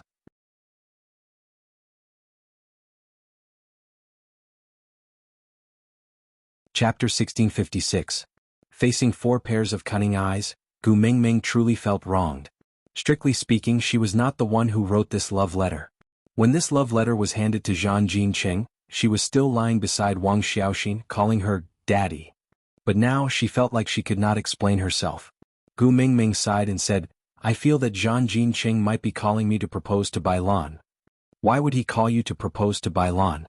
Elvis frowned and asked directly. Before Gu Mingming could reply, Leah laughed and said, who knows?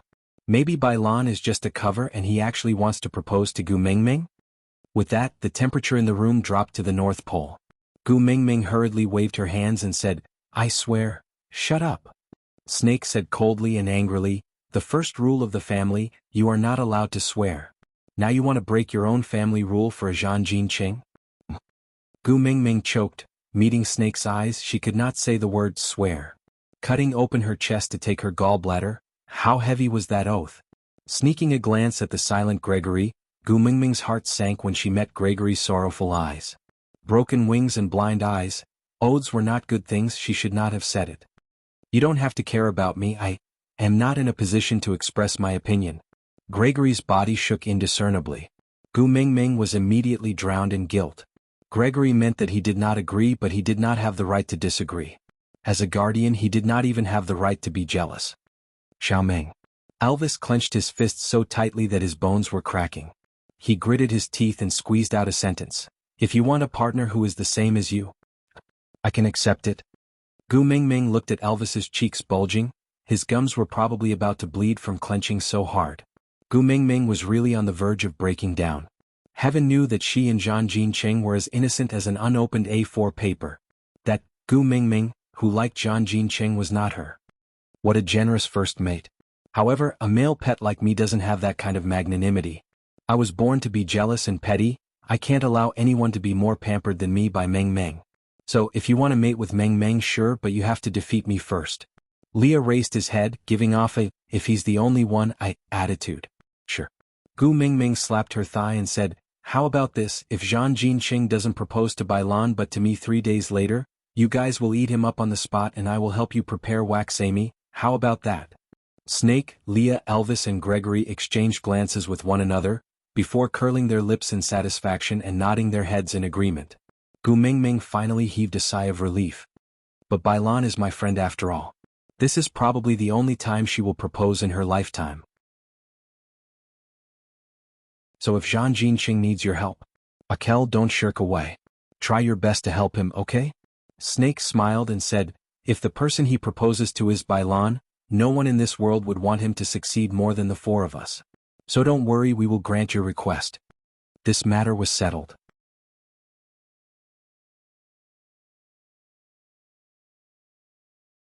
Chapter 1657. Your snake is suddenly so easygoing today?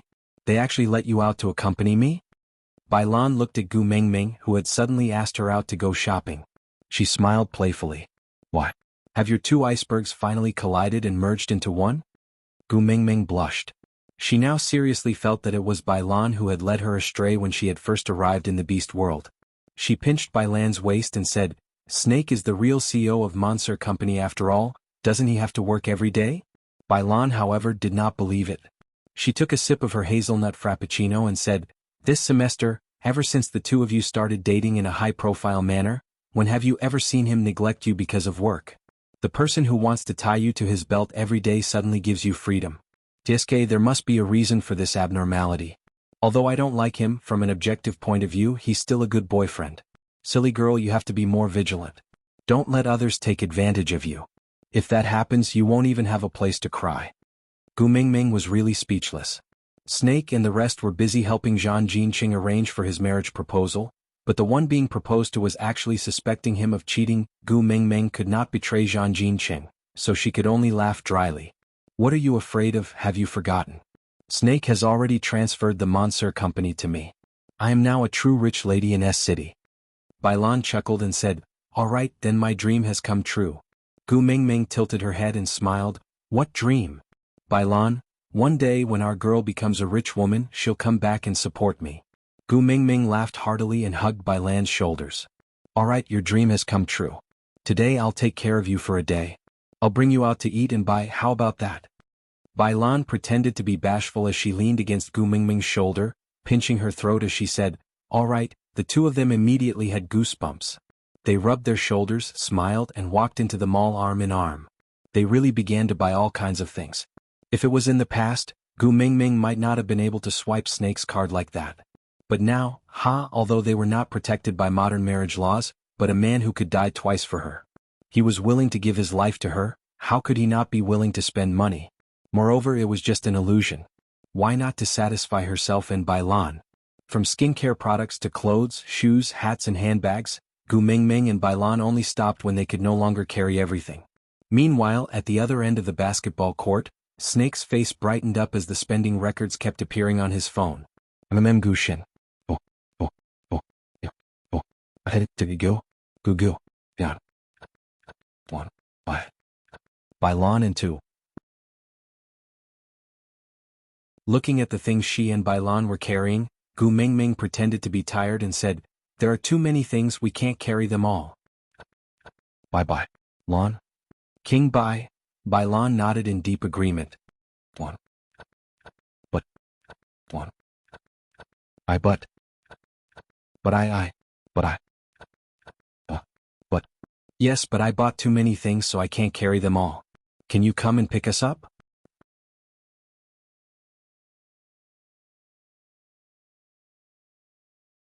Chapter 1658. We are at Zhujiang? Snake answered directly. How did you know? Gu Mingming asked in confusion. Snake smiled and answered, "There's a note on the text message about the place of consumption." Gu Mingming was at a loss for words. She smiled and said, "All right, we will wait for you at the entrance." Snake responded, then left some instructions to Zhang Jinqing before driving off. On the way back, Gu Mingming got more nervous the closer they got to the basketball arena. She was so nervous that she did not dare to look at Bai Lan's eyes. She did not know if it was a psychological effect, but Gu Mingming's entire body tensed up. She laughed self-deprecatingly in her heart. Bai Lan was being proposed to, why was she so nervous? Finally, the car stopped at the entrance of the basketball arena. The lights in the arena were switched off and it was pitch black. Bai Lan asked, "What are we doing here?" Gu Mingming was so nervous that she kept stuttering.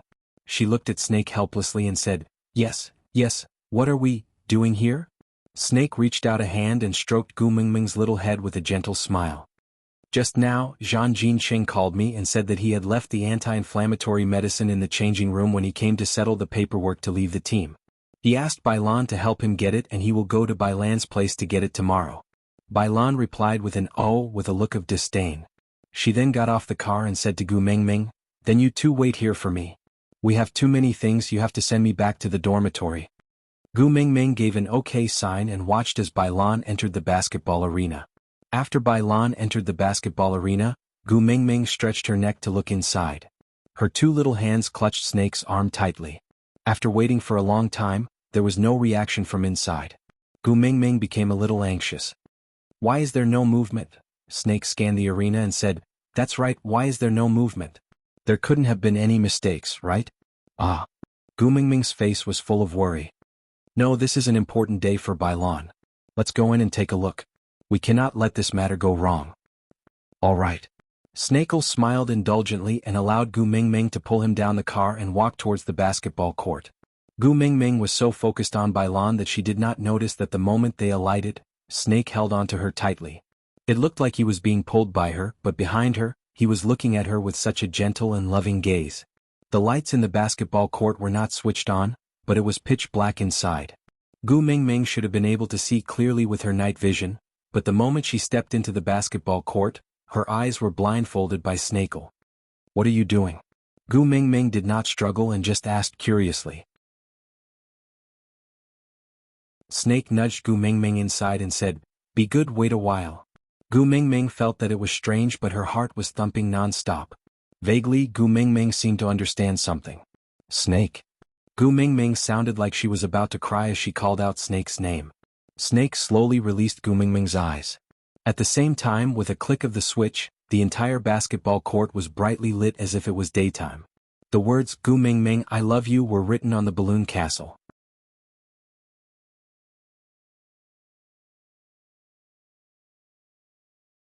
Chapter 1659. Gu Mingming was so touched that she wanted to cry, and in fact, she was already crying. What are you doing? Gu Mingming was laughing and crying at the same time. She did not know what to say. After Snake returned, they became partners not long after. His mark was already on her heart. Why was he still proposing now? She was already married to him. How could she still say no now? Snake just knelt there without moving, looking up and smiling without a hint of impatience. He just replied gently, "How can I allow you to be envious of other women because of other men? I cannot allow you to feel aggrieved or regretful, not even the slightest bit." But didn't you say you would only propose once? Gu Mingming was so touched that her tears started to fall, but she forgot to let Snake stand up. Snake just knelt there, still smiling. His eyes were filled with deep emotions. "In front of you, I never have any principles or bottom line. For you, I can do anything. What's the big deal about overthrowing myself?" Gu Mingming wanted to say something, but Bailan could not stand it anymore. She pushed her lightly from behind and said, "Are you just going to let him kneel like this?" Gu Mingming then reacted. "Hurry and get up. You haven't agreed to my proposal, how can I get up?" Snake was still smiling. His gaze towards Gu Mingming was as gentle as water and as deep as the ocean. "Say yes. Say yes. Say yes." Everyone present started to jeer. Because in their eyes, Snake and Gu Mingming were just a couple who had confirmed their relationship for a few months. Gu Mingming nodded her head forcefully, then smiled and pulled Snake up. Snake took the opportunity to pull Gu Mingming into his arms. He kissed her forehead and said, "In 3 lifetimes, you are the only one I have knelt to. Gu Mingming, you have the right to be arrogant." Gu Mingming buried her face in Snake's arms. She knew that what he said about 3 lifetimes was not just an adjective. Following this hug, the relatives and friends who came to witness this happy moment all pulled the ribbons. Colorful ribbons and colorful pieces of paper fell from the sky. Blessings filled the surroundings. Partners. She had 3. But this was the first time she experienced a real proposal. Gu Mingming never knew that even though she had given birth to a few children, her maiden heart was still budding. And Snake was the one who revived her maiden heart. Gu Mingming looked up at Snake's eyes and said gently, "Ah Kel, thank you." Snake kissed Gu Mingming's eyes and said, "What are you thanking me for? This is what I should give you. We'll be on holiday next week. Let's go back to F country to get our marriage certificate and have our honeymoon." Gu Mingming was taken aback. "What? You just agreed to my proposal and now you're going back on your word?" "No." Gu Mingming was in a difficult position. She glanced at Elvis, Leah and Gregory from the corner of her eyes. Snake bit Gu Mingming's ear lightly and said, "Silly girl, do you really not know how much your males love you?" Gu Mingming looked at the 3 of them standing at the side in confusion. She then looked back at Snake's face. Snake kissed her on the lips and said, "Your men will never bear for you to suffer in any way." What he meant was that Elvis and the other 2 had agreed to Snake's actions today.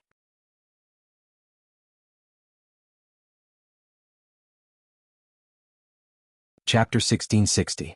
You will experience such a scene 2 or 3 more times. But today you are mine. Snake used a voice that only the 2 of them could hear to whisper into Gu Mingming's ear, before kissing her deeply on the lips. After a round of hubbub, Gu Mingming pushed Snake with a blushing face, before turning to look at Bailan. Narrowing her eyes, she said, "Great, you are actually in cahoots with them?" Bailan raised her hands in surrender, saying, "I am a traitor, I am guilty." So what Zhang Jinqing proposing was all a ruse? Today I am not the one pestering you, you are the one pestering me? Gu Mingming was really speechless to think that she was so good at acting. How could she not see that she had been tricked by Bailan? Bailan laughed heartily, stretching out her left hand and shaking her fingers. Zhang Jinqing proposed to me last week in the hospital. Today, in order to lie to you, I didn't even dare to wear an engagement ring. Bailan, your engagement is such a big event, how could you not call me? Gu Mingming pounced on Bailan relentlessly, not hitting her but just tickling her. Bailan was most ticklish, so she could only beg for mercy, saying, "I was wrong, I was really wrong. Girl, forgive me, ha. I am doing this for my future husband's future." What future? Gu Mingming's hands stopped moving, looking at Bailan in confusion. Bailan held onto Zhang Jinqing's arm, leaning against his shoulder like a little bird, saying, "Zhang Jinqing took over as the CEO of the MO Group 3 days ago, and now your fiancé Snake is my fiancé's boss. Sorry, for the sake of our family's future happiness, I can only shamelessly betray my friend for my own glory." "You still dare to act so righteously," Gu Mingming said, but she was smiling. "Of course I'm righteous." Bailan laughed. "Just based on our relationship, I can act righteously in front of you for the rest of my life. Anyway, you can't bear to not acknowledge me. You win." Gu Mingming swung her arm in the end, before leaning back into Snake's arms. That night, the basketball stadium was very lively. Her close friends, men and women, were all drunk together. Later they said that they were so drunk that they saw a fox and a wolf jumping up and down in the basketball court, making a fool of themselves. A gigantic bird that he had never seen before was flying around the basketball court. There seemed to be a drunk girl on its back, singing at the top of her lungs. And the amazing thing was that even though they were out of tune, they could still sing together. After waking up, everyone showed great interest in this dream. The probability of everyone having the same dream was really not high, so everyone tried to go back and check the surveillance to see what exactly happened that night that caused them to have the same hallucination. It was a pity that the surveillance footage was suddenly cut off after Gu Mingming agreed to Snake's proposal. It was said that the fuse of the camera was blown. Meanwhile, in the villa on the other side, Gu Mingming was standing in front of the television, pointing at a fox and a wolf in a drunken stupor, asking, "In the past, you two were not convinced when I said that your alcohol tolerance was bad. What about this time? Isn't this irrefutable evidence? Would he still drink in the future? Would he still drink?" Elvis and Leah shook their heads obediently, indicating that they would never touch alcohol again. Then they looked at Snake at the same time. They clearly remembered that Snake also drank quite a lot, so why was he fine? Snake's lips curled up, looking at Elvis and Leah, saying, "You two are still very weak." Aside from the topic, the first part of the story ended here. This part was mainly led by Snake, and there were also other spies planted in the middle. If the reaction of the story is good and everyone likes it, I will consider the content of other people proposing to Gu Mingming.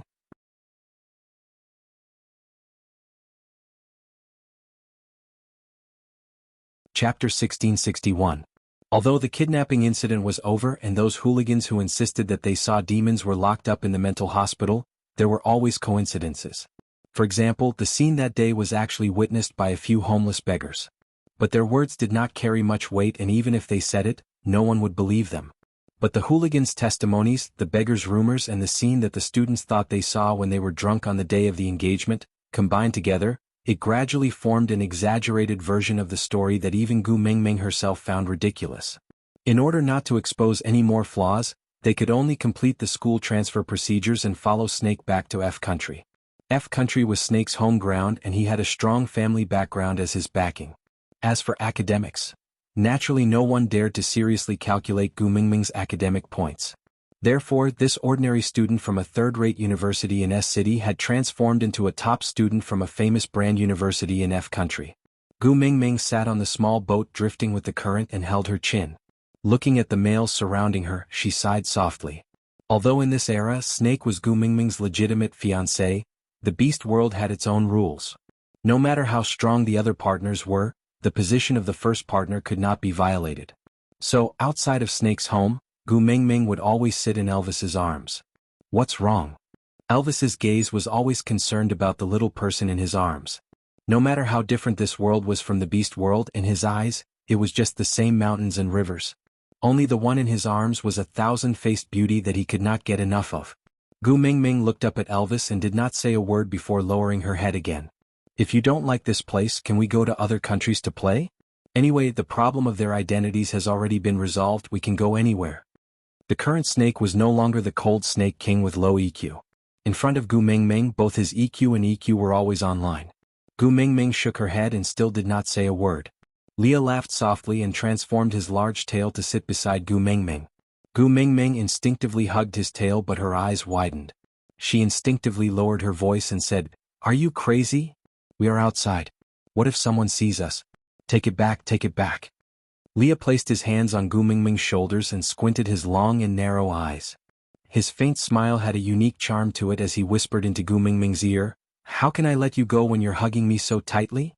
Ming who says one thing and means another is so cute." Gu Mingming looked down at her own hands. Sigh, what a good-for-nothing. This furry fetish was her Achilles heel and she could not change it. Just as he was about to let go, Leah added, "Don't worry, even if someone sees it, they would only think that you're wearing a foxtail as an accessory. I've seen it on the road. Many people hang a fox's tail on their bags. It's just that the ones they hang aren't as good as yours." As Leah spoke, he even used the tip of his tail to tickle Gu Mingming's skin. It was so ticklish that Gu Mingming giggled before he stopped. Gregory sat quietly at the side. His eyes were filled with deep affection, but he didn't say a word. Unless Gu Mingming took the initiative to call him, he had no right to speak in this family.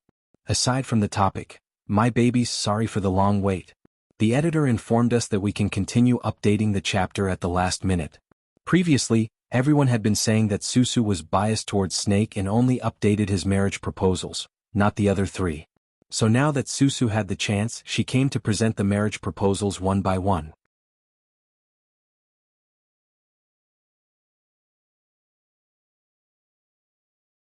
Chapter 1662. Only when Gu Mingming smiled did the atmosphere on the boat lighten up. After all, every time she sighed, the four males would feel their hearts wrench.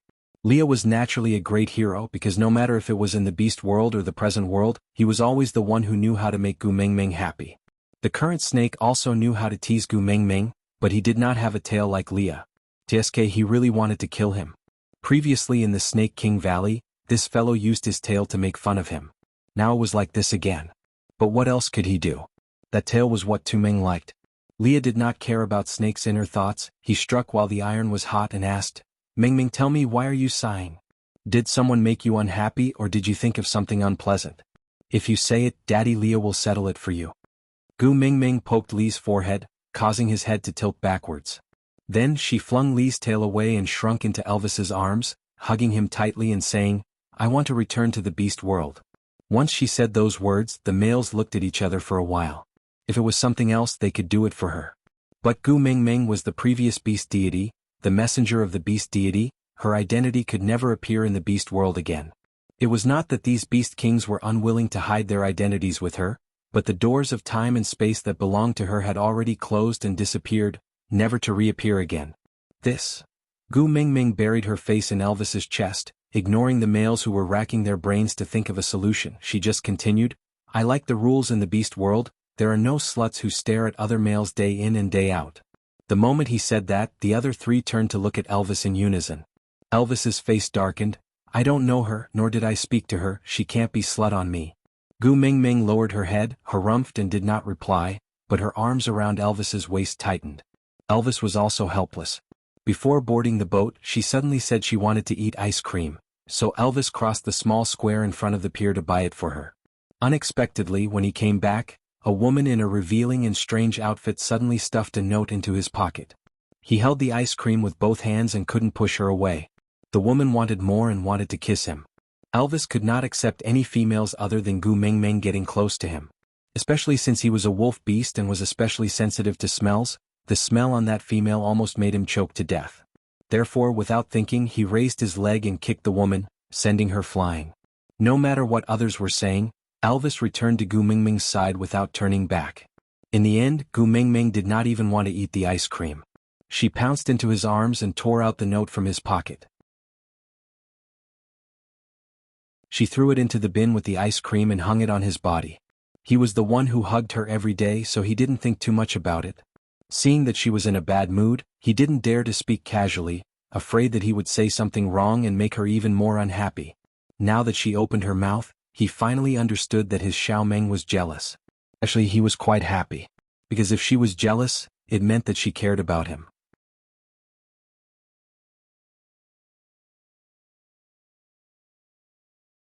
Chapter 1663. But I just don't like it. Gu Mingming said in a low, muffled voice, "When we were in Z country, it was because the few of you were attracting attention with your exotic looks.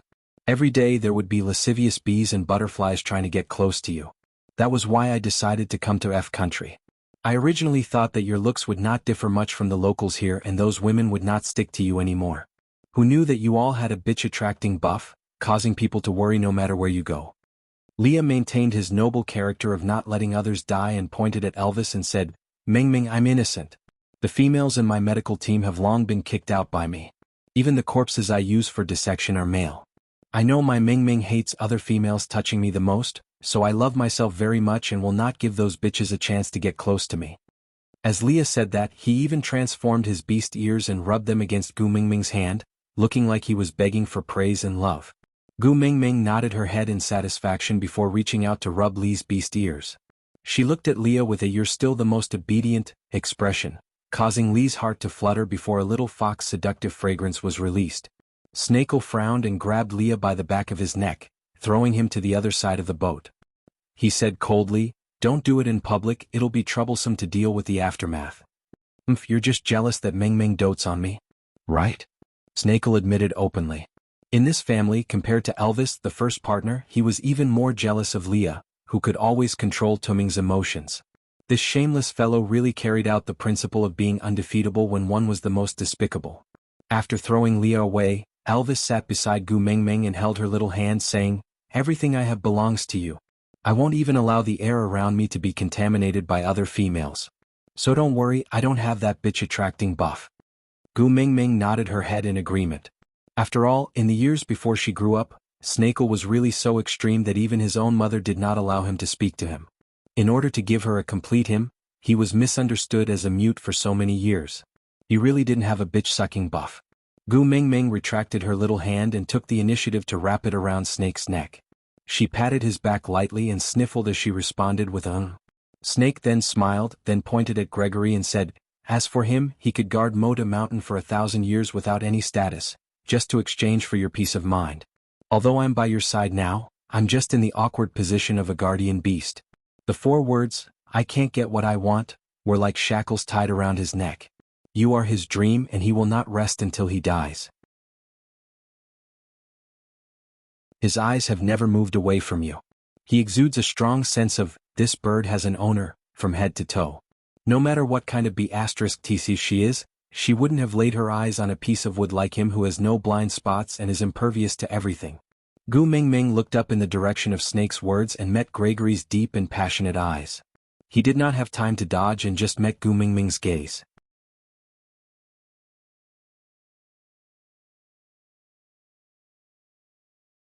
Chapter 1664. Gu Mingming smiled at Gregory. Her feelings towards him were rather complicated. If it was love, it did not seem to be considered. But the guilt was real. Back then he had broken his wings and blinded his eyes, sacrificing his life to protect Snake for 1,000 years. After Snake's return, his identity became an embarrassment. If she did not allow him to stay by her side, then he would have nowhere to go. After all, to the beast world he was someone who had died 1,000 years ago. So Gu Mingming gave him the identity of a guardian beast and let him stay. After so many years of interaction, Gu Mingming had actually thought of giving him a chance to become a full member. Because no matter if he was a beast pet or a guardian beast, Gregory was already her male. But Gregory was too well behaved and guarded his identity as a guardian beast to the death. If Gu Mingming did not give any orders, he would not say a word, as though he did not exist.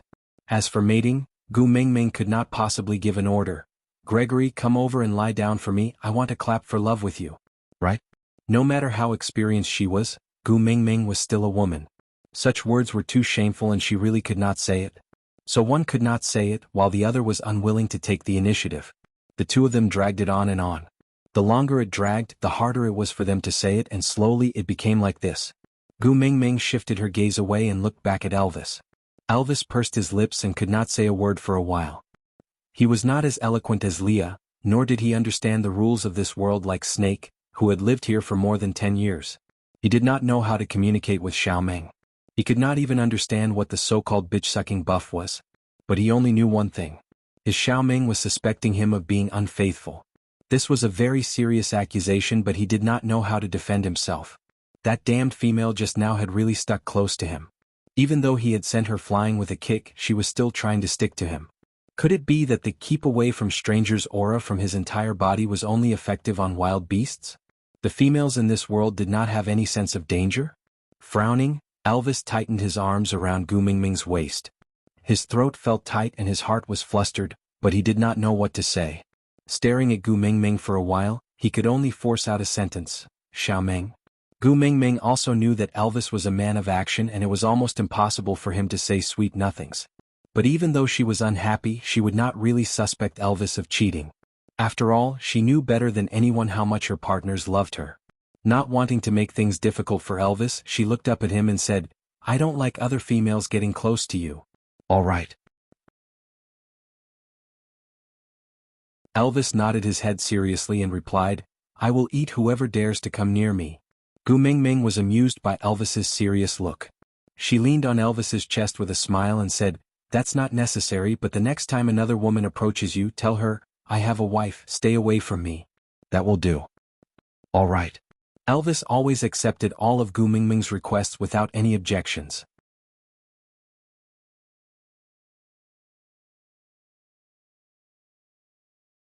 Chapter 1665.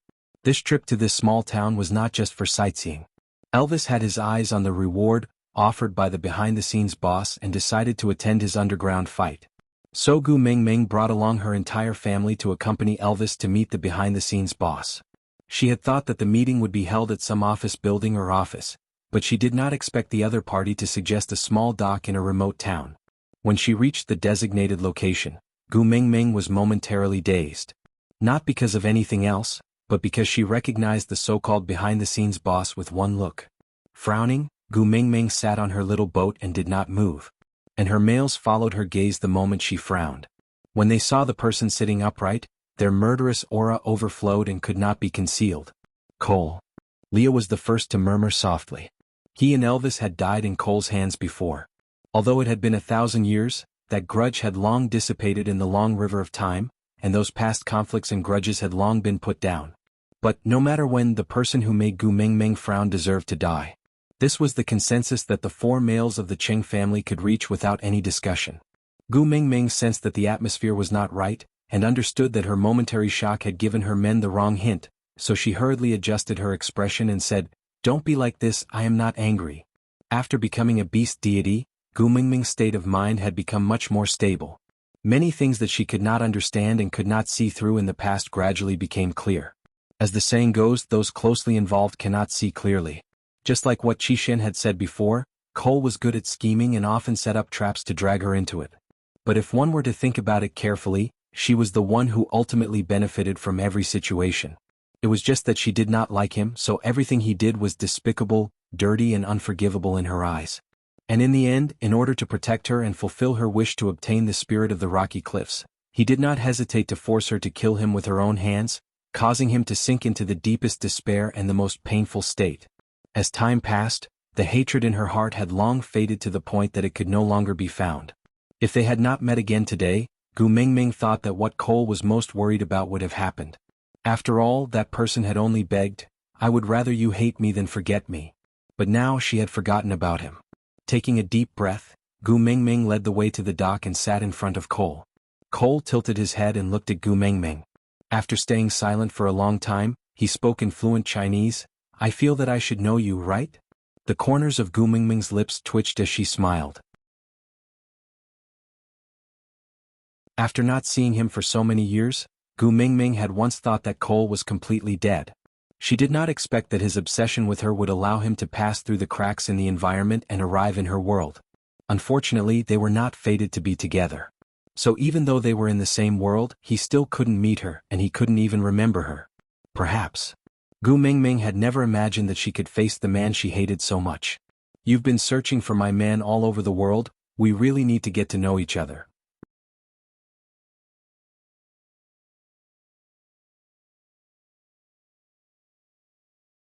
Chapter 1666. Looks like you really like wooden combs. Cole smiled, then took out a silver briefcase and opened it in front of everyone. Turning around to face Gu Mingming and the rest, he said, "This is the wooden comb I mentioned in the video. As long as you are willing to fight, you can take it away now. Aren't you afraid that we will go back on our words and run away after taking the item?" Gu Mingming asked with a chuckle. Cole laughed hoarsely, and when he looked up at Gu Mingming, there was an indescribable gentleness in his gaze, with a hint of pampering that even he himself felt was unexplainable. He said, "He won't." Gu Mingming was still smiling as she looked at Cole, as if waiting for him to explain. Cole was a little agitated, but he did not understand why he was agitated. He just felt that it was a dream come true to be able to calmly talk to the young lady in front of him about unrelated matters. As a result, he, who had never been fed up with other people's stupidity and was unwilling to explain to anyone, now seemed to have endless patience and was willing to explain every single detail to the young lady. He only hoped that she could sit in front of him with a smile, even for a second longer. He wants the wooden comb, I want him to fight. Boxing was a piece of cake for him, and it was a piece of cake for me to find more, better, and more special combs. We can provide each other with what the other party needs the most. Isn't this the best cooperation agreement?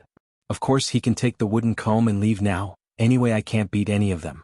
But it's obviously not a wise move to give up more and better opportunities in the future just for a wooden comb. As Cole spoke, he looked up and his gaze swept past Elvis's face, stopping on Lee's face. He smiled and asked, "What do you think?" Lee's face hung his usual gentle and polite smile. That was his usual expression when facing people other than Gu Mingming. He did not reply to Cole's question because he knew that as the first partner in the family, other than Elvis himself, only Gu Mingming had the right to give her opinions and opinions. The clan's rules couldn't be broken. Regardless of whether he was a beast king or some other identity, he couldn't overstep the clan's rules. Even someone like Snake, who never followed the rules, only made a fuss with Elvis about snatching his first partner on the surface. He had never done anything substantial. After all, unless she killed Elvis, she would never be able to snatch the title of first partner away from him. Regardless of how strong Elvis was now or whether they had the ability to kill him. Just the fact that they would not do anything that would upset Mingming meant that no one would really covet the position of Elvis's first partner. Since his position was stable, then for the harmony of the family, in order to make Mingming more comfortable, they naturally would not do anything to disrupt the order of the family. It was one thing for them to fool around when they had a good relationship. But when it came to serious matters, they followed the rules of the beast world. The first partner could not be disobeyed or disobeyed. Leo ignored Cole, but Cole did not feel awkward. He just turned his gaze back to Gu Mingming's face. There was no reason. He just knew that although the four men looked like they were all important figures, the one who could really make the decisions in this situation was this weak and adorable little woman in front of him.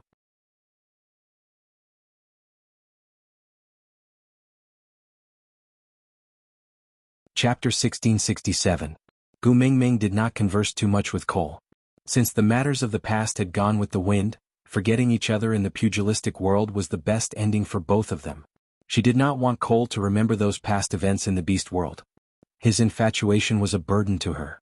Elvis took the wooden comb and left with Gu Mingming after asking about the date and location of the underground fight. On the way back to the hotel, Elvis kept hugging Gu Mingming. He remained silent for a long time before saying, "I didn't know he was the boss behind the scenes." "It doesn't matter." Gu Mingming smiled at Elvis and said, "To me he is not special. He is the same as anyone else, so you don't have to blame yourself." Yes, Elvis felt very uncomfortable. He had never thought that he would become the opportunity for Gu Mingming to meet Cole again.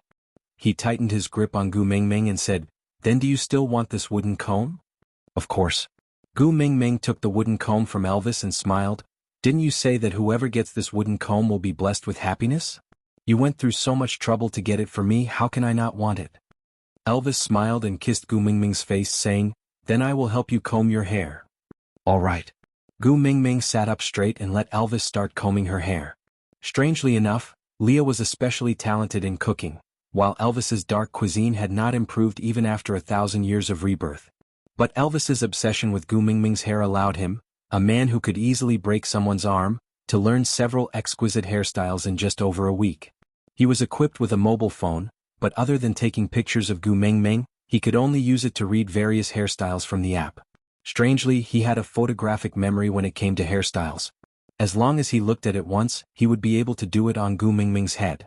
Moreover, he would make slight adjustments according to Gu Mingming's face shape and clothing. He was practically the Gu family's teacher Tony. What Gu Mingming did not know was that the reason why Elvis was so obsessed with her hair was because he had coincidentally seen an ancient popular science post about married couples. He said that although it was common for men in ancient times to have 3 wives and 4 concubines, only the first wife could be called a wife. He also said that only the husband could untie his wife's hair, and then embrace each other, loving each other like glue.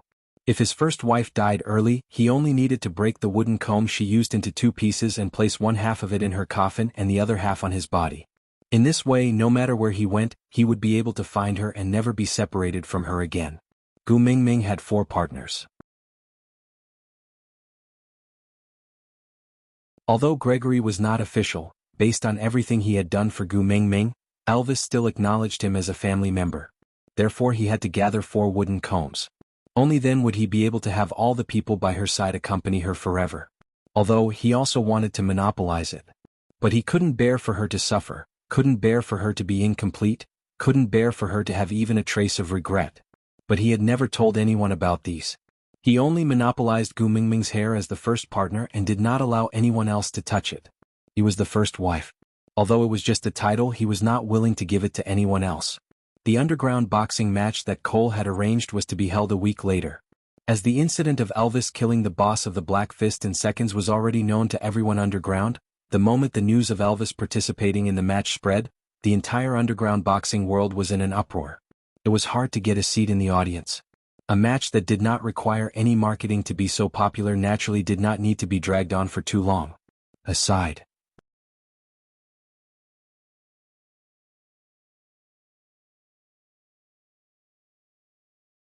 Chapter 1668. Usually, in underground fights, the contestants would not use their real names. They would choose a more impressive nickname, similar to a celebrity's stage name. And Elvis's nickname was given by Cole. Whether it was a coincidence or not, he chose the 2 words Wolf King. When Gu Mingming saw this nickname, she could not help but laugh. He really knows how to name things. If you don't like it, I'll ask him to change it. Elvis wrapped his arms around Gu Mingming's slender waist and stood straight behind her, acting as a human cushion so that she could lean into his arms anytime. It would save some energy and make it more comfortable. He had heard the nickname Wolf King for thousands of years and was already numb to it. He did not care about Gu Mingming's other identities other than being the first partner.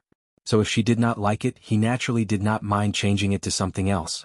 Gu Mingming shook her head. Wolf King is very good. He looks majestic and domineering. Then what about Fox King? Leah was naturally charming. Every frown and smile of his exuded a seductive charm, making one's teeth itch with hatred. One must bite him to vent their anger. Gu Mingming snorted at him. You're everywhere. Weren't you the one who insisted on me being the spare tire? Leah frowned in aggrievement. If anything happens to him later, aren't you counting on me to treat him? We haven't even recited our scriptures and you're already hitting a monk? Is there a flirtatious monk like you? Gu Mingming pinched Lee's waist. She gritted her teeth and whispered into his ear. Are you afraid that others don't know you're a fox? How dare you act coquettishly in public? If I don't do this, how can I attract your attention? After all, I climbed up from being a beast pet. I naturally don't forget to flirt so that I won't lose your favor. Don't you think so? My Queen Mingming? Get lost. Gu Mingming rolled her eyes at Leah and ignored him. She then turned to look at Elvis. He's just a normal person. Go easy on him. Everyone is just trying to make a living. Don't easily cripple him and ruin his livelihood. All right. Elvis smiled gently, accepting all of Gu Mingming's requests. But Gu Mingming changed the topic and said with a serious expression, you are also not allowed to get hurt. If I see the other party injuring you, don't expect me to agree to let you join the underground boxing anymore. Cole had already shown the other wooden comb to Elvis. If he won this round and was willing to continue the next round, He would give him the goddess comb that he had obtained from the ancient tomb in Z country. It was said that it was the bone comb used by Nuwa. Thus, it was almost certain that Elvis would have his next fight a month after this one. Elvis wanted that goddess's comb because it was said to have the ability to attract good fortune and avoid calamity. It was stained with Nuwa's fairy aura, and even demons and ghosts had to avoid it. Although he had never seen a demon before, and the four of them should be the legendary demons and they were at the top level, he was willing to fight for it for Gu Mingming regardless if it was real or fake. Don't worry. Elvis kissed Gu Mingming's forehead. I won't let myself get hurt. With that, Elvis carried Gu Mingming to the spectator stand on the second floor. That was the VIP viewing room that Cole had specially prepared for Gu Mingming. It had soundproof single-sided bulletproof glass.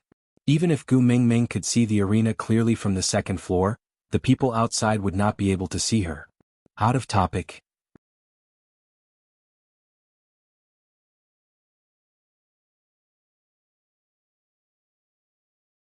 Chapter 1669. The audience downstairs had already entered the arena one after another. Other than Gu Mingming and her family sitting in the VIP room on the second floor, Cole also came uninvited. After all, this was his home ground and Gu Mingming did not have the right to chase him away, so she did not say much and allowed Cole to sit beside her. The sofas here were all independent seats, so even though Cole was sitting beside her, there was actually a small coffee table between them, so they were not really sitting next to each other. And Gu Mingming's thoughts were all on the arena below, so she did not have any extra thoughts to share with Cole. The surrounding lights dimmed with a click, and the audience became quiet. The spotlights suddenly lit up, then Elvis walked out from the resting area for the fighters. The audience was in an uproar for 2 seconds, then suddenly became quiet again as if they were looking at the strange clothes that Elvis was wearing, printed with the words, "I have a wife, you are away from me." She came to watch a boxing match but was still stuffed with dog food. She really wanted to curse. The staff used the walkie-talkie to communicate with Cole, saying that Elvis insisted on not removing the clothes, to which Cole only replied with, "Let him be," and did not say anything else. Elvis stood in the middle of the arena, looking straight at the second floor. Even though there was only one side of the glass, he knew that his Xiaoming was looking at him from there. Just thinking about it made his mood improve. The resting room door on the other side opened, and a man wearing a hooded cape walked out. Gu Mingming instinctively took a look, and just one look was enough to make her shocked. Another acquaintance. Leah also laughed softly, his large tail appearing in front of Cole without any scruples, circling around Gu Mingming's waist. He sat on the armrest of Gu Mingming's little sofa, one hand on the back of the sofa behind Gu Mingming, while the other held Gu Mingming's little hand and played with it. He smiled. It's actually him. Ha, this time, Elvis will not only tear off one of his arms, he might not even have the life to leave the arena. Snake had Gu Mingming shared memories, so he also recognized this person who was on the arena. The corners of his lips curled up slightly, and his eyes burned with a sinister emerald green color. His voice was cold and he said, "Why don't we change the person? Let me see what kind of fun underground boxing is like. You are the Prince of F country, how can you appear in an underground fighting ring? Don't create more trouble." Gu Mingming held her forehead and said, "How can there be such a coincidence in this world?" Cole looked at Gu Mingming in confusion. He could not understand their conversation, but he understood that they seemed to know the person who challenged Elvis. So Cole pointed to the side of the arena and said, "His woman owes me a lot of money. I was going to sell her to a sex slave agency to repay the debt. But this man stood out and said that he was willing to challenge Elvis. If he won, he would take his reward as repayment of the debt. If he lost, he would take his compensation as repayment of the debt." Gu Mingming sighed and said, "If you win, you have to pay with your money, and if you lose, you have to pay with your life. He really hasn't changed at all. For a woman like that, he can always risk his life." "You know her?" Cole asked softly. Gu Mingming did not answer but asked back, "That woman, how much money does she owe you?" "Not much, just 4 million USD. Cole answered honestly. Gu Mingming nodded and said, "I will return this 4 million for her, but I want to let that man live." Aside from the topic.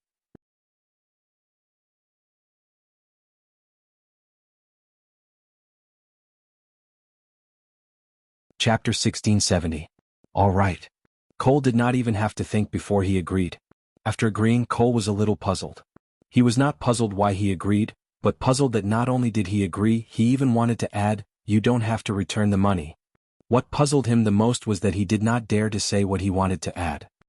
He did not know why, but he seemed to know that this young girl in front of him, under her polite and distant appearance, had a strong sense of rejection towards him.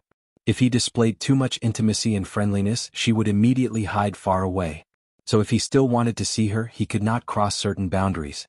Even though they did not know each other, he knew very well where those boundaries that could not be seen or touched were. This was very strange, really very strange. Thinking about this, Cole's gaze towards Gu Mingming deepened. But Gu Mingming did not have the heart to care about what Cole was thinking. Her gaze was fixated on the two people on the arena.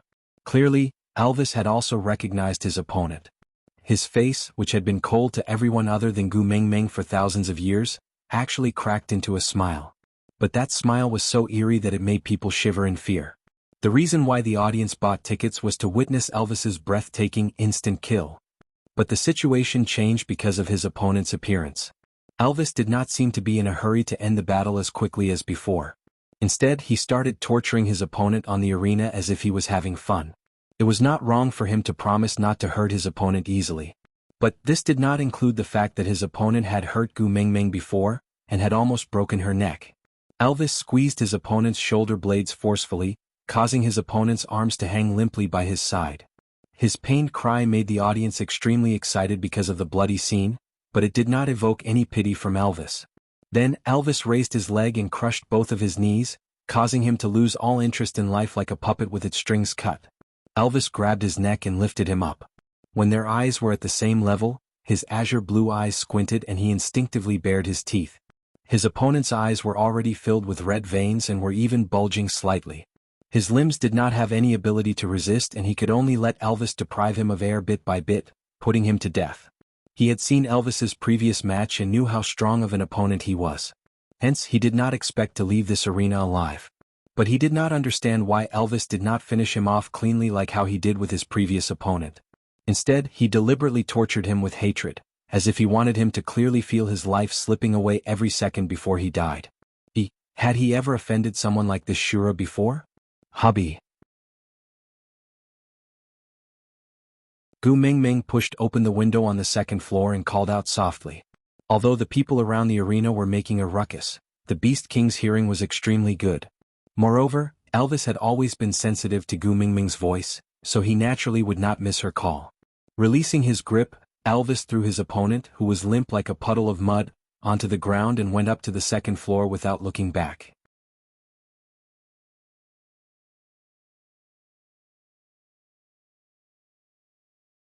Chapter 1671. In the eyes of the audience, the dying man was not a life, but a flaw in the competition. It was as if his death was supposed to be the climax of the day, but it ended abruptly, which was rather disappointing. But after all, the outcome had already been determined. Even if it was an underground boxing match, there was no rule that said one had to be killed to end the match. Moreover, the Wolf King had already left. Their grumbles could not change that man's mind. So although it was a pity, the audience still gradually left under the guidance of the staff. After all the irrelevant people had left, Elvis carried Gu Mingming down from the second floor. Other than the 4 men from the Gu family, Cole also followed behind. That scene was a little strange. Those 5 men clearly had the aura of a king, but they were willing to become stars because of that woman, just to hold her in their palms and shine with her brilliance. In this scene, the petite figure became the finishing touch, causing people to involuntarily focus their gazes on her. Cole glanced over and someone moved a small sofa over and placed it on the stage. The blood had long been wiped clean, but the smell of blood lingered for a long time. Gu Mingming sat on the small sofa, looking at the man lying on the ground and the trembling woman kneeling beside him like a queen. Is it worth it? Gu Mingming asked this question without any head or tail. The man raised his head with difficulty and met Gu Mingming's eyes. He was a little dazed, as if he knew the woman in front of him, but could not remember when he had seen her before. Strangely, even if the other party's words were without head or tail, he seemed to understand what she meant. Although it was difficult, he still curled his lips and looked at the woman kneeling beside him. He tried his best to smile and said, "For my own woman, nothing is not worth it." Gu Mingming gave a helpless chuckle. Some people were just like that. No matter how much time had passed, that infatuation, that foolishness would never change. So, Gu Mingming shifted her gaze to the woman beside him and asked in a seemingly nonchalant manner, This man is already crippled now. I think he will no longer have the ability to take care of you in the future. Not only can he not earn money to repay your debts, he will even become your burden. Why don't we make a deal? You sell him to me and I'll pay back the $4 million you owe me for you. How about that? Why do you want to buy him? The woman seemed to be very afraid of Gu Mengmeng, so much so that even though the man could not even crawl up, she still instinctively hid beside the man, as if that would make her feel safe. Gu Mengmeng prodded herself under her chin, as if she was thinking about a question for a long time. Then she said, "Nothing much, I guess I'll just cut open my stomach and sell my organs." After all, the risk and cost of transporting live bodies is lower, and the price can be higher. No, I'm not selling. The woman suddenly took a step forward and opened her arms. She was clearly trembling in fear, but she bit her lower lip to prevent herself from retreating. I will return the 4 million. No matter what, I will return it. I'm not selling, Quentin, not selling. Gu Mingming smiled at her reaction. It seemed that his stupidity had not changed. However, she was no longer who she was in the past. If that was the case, they might have a chance to turn things around and not repeat the mistakes of the past. Oh, then tell me, how are you going to repay that 4 million? Gu Mingming narrowed her eyes and probed. Out of topic. Yes, that's right. The familiar person who was beaten up was Quentin. Did you guess correctly, my little baby?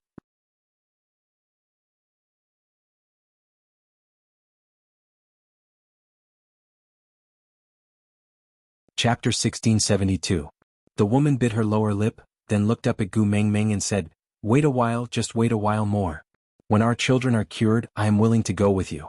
You can sell me to a sex slave house or sell my organs. As long as I see my children and Quentin safe and sound, I will go with you." Children. Gu Mingming squinted her eyes and asked softly. The woman seemed to have been touched at the softest spot in her heart. She nodded and said, "Quentin and I have 3 children, but these 3 children were not in good health from the moment they were born. In order to cure them, Quentin and I spent all our savings. My eldest son was found to have kidney failure and had to get a new kidney to save his life.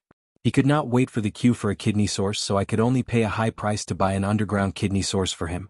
That's why I owe a debt of $4 million. You're in Quentin's children?" Gu Mingming asked. The woman nodded and looked at Quentin with a gentle gaze. Gu Mingming leaned back and smiled softly, saying, "Leah?" Leah stiffened his neck and said unwillingly, "I hold grudges very well.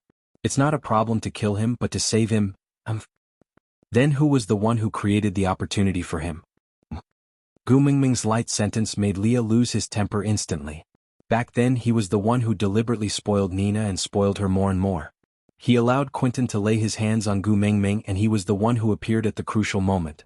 Even though he had not fallen in love with Gu Mingming at that time, but in the end Nina and Quentin's tragedy was largely due to him adding fuel to the fire. He did not feel guilty. To Leah, other than Gu Mingming, everyone else was a chess piece on the chessboard. There was no turning back once he made a move. He did not feel guilty towards Nina and Quentin, but he did towards Gu Mingming. So when Gu Mingming said that, Leah could not say anything else. He twitched his lips and walked to Quentin's side, starting to check on his injuries. Nina and Quentin did not understand what she meant and could only look at Gu Mingming blankly. The corners of Gu Mingming's lips curled up as she smiled. "I have to make up for the sins my man has done. Leah will heal Quentin's injuries and we will arrange for professionals to treat your sons." Gu Mingming was talking about how Leah had ruined an entire family for his own goals. But Nina and Quentin did not know that. They just thought that it was because Elvis had hurt Quentin too badly that Gu Mingming could not bear it. Thank you. Nina was so grateful that she wanted to grab Gu Mingming's hand. But Elvis frowned and raised his leg, wanting to kick. Cole's reaction was faster. He stepped in front of Nina and said, "I can arrange a job for you in the boxing arena. It might be a little tough, but the pay is not bad. Are you willing?" Nina looked up at Cole and nodded hurriedly. I'm willing. Thank you so much. I'm not afraid of hard work. As long as I can make money to treat my son, I'm not afraid of any hardship." Cole smiled and did not say anything else. He just signaled Nina to retreat back to her original position and not go near Gu Mingming. Although Nina did not understand why, she still retreated back obediently. Then she looked at Gu Mingming and said, "Kind lady, I, Nina, will remember your kindness for life. No matter what you need in the future, I'm willing to be your slave. I will definitely repay you." Aside from the topic, Who could guess why Nina and Quentin's children were always in poor health?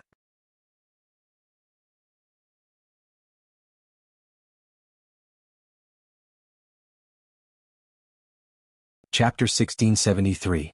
In the future. Gu Mingming smiled softly and said, "In the future, it's better if we don't meet again." With that, Gu Mingming gave Elvis a look and Elvis carried Gu Mingming out of the arena. Leah gave Quentin basic emergency treatment and then asked Cole to arrange for someone to send him to Lee's private clinic. Because of Elvis and Quentin's fight, the tickets for the next month's fight were even more popular. Those who managed to buy the tickets were naturally in a good mood, while those who couldn't were full of complaints. Requests for a rematch rose one after another, but no matter how many good wooden combs Cole took out, none of them caught Elvis's eye. He only agreed to fight again next month as long as that goddess bone comb. Because Gu Mingming said that in the beast world, it was actually their family that harmed Nina and Quentin, so she requested Leah to personally treat Quentin's injuries and their child. Leah couldn't reject Gu Mingming's request, so even though he was extremely unwilling, he still stayed in the private clinic to treat Quentin's family.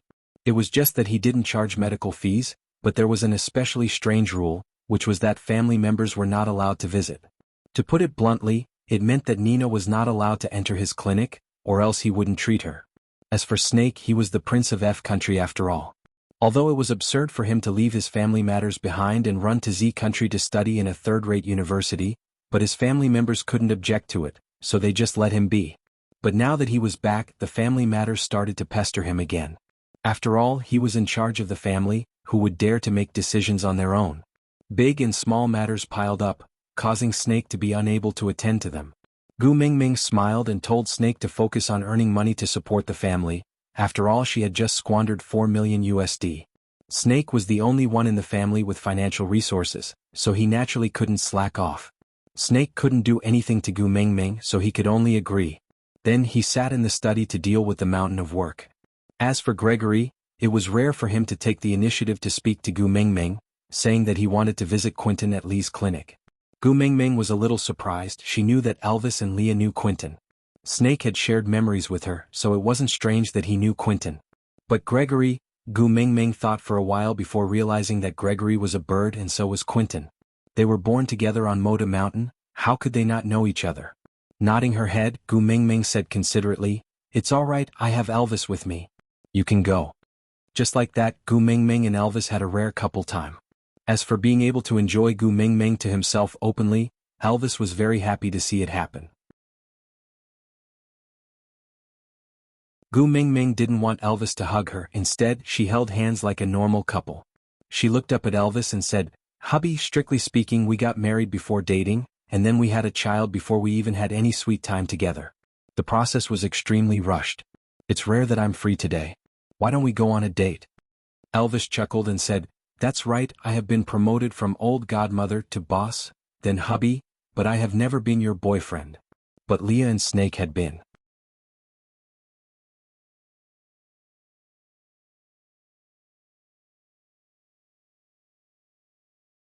Chapter 1674. Gu Mingming smiled as she tiptoed and kissed Elvis on the cheek. "Hey, let's go fill in the blanks today, alright?" "Alright." Elvis could only give Gu Mingming his endless indulgence. No matter what her request was, he would only reply with this one word. Gu Mingming leaned her head on Elvis's shoulder. As they walked, she thought about where to go for a date. The cinema did not seem to be a good choice. Most of the movies here were in F country's language and there were no subtitles. Gu Mingming and Elvis basically could not understand them. Eating was also not a good idea, because Elvis's appetite was extraordinarily exaggerated. Gu Mingming could not bear to let him not eat his fill just to accommodate the atmosphere, but if she let him eat to his heart's content, they might be surrounded by reporters called by their boss for an interview. After thinking about it, Gu Mingming finally decided to go to the amusement park. Although it was a little childish, Elvis had never been there before. It was always good to have something new. Although Snake could not accompany them, he had arranged for a private car. So Gu Mingming and Elvis were quickly sent to the entrance of the most famous amusement park in the area. Gu Mingming bought the tickets and the two of them entered the amusement park happily. Elvis did not really like the crowded atmosphere. The Beast King's hearing and sense of smell were too sensitive. Everything here made him feel noisy and the air was filled with all sorts of strange smells, making him uncomfortable. But looking at Gu Mingming's sparkling big eyes, He felt that these discomforts were insignificant and could be tolerated. He wrapped his arms around Gu Mingming's shoulders and said in a low voice, "There are too many people. Let me protect you so that you don't get separated." Gu Mingming nodded and responded with a, "Yeah." Her gaze drifted around and Gu Mingming immediately set her eyes on the most thrilling roller coaster in the world. If it was in the past, she would not dare to challenge this kind of thing. But during those years as the messenger of the beast deity in the beast world, she felt like jumping off a building every time she saw Wang Xiaoxing. After a few times she became more daring. Most importantly, she wanted to see Elvis panicking later on. It would be extremely interesting. Although Elvis had never played it before, he had a rough idea of what it would feel like when he queued up.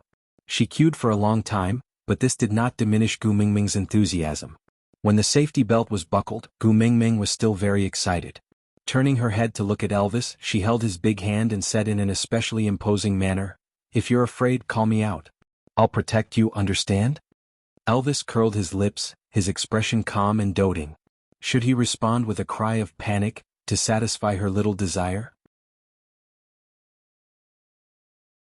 Alright, in order to coax his precious Xiaomeng, he had long thrown away his pride and whatnot. "Alright," Elvis replied concisely before grabbing Gu Mingming's little hand, holding it tightly in his palm. The entire roller coaster ride took about 4 minutes. When they returned to the starting point after one round, other than feeling a little dizzy from the spinning, Elvis did not feel particularly scared.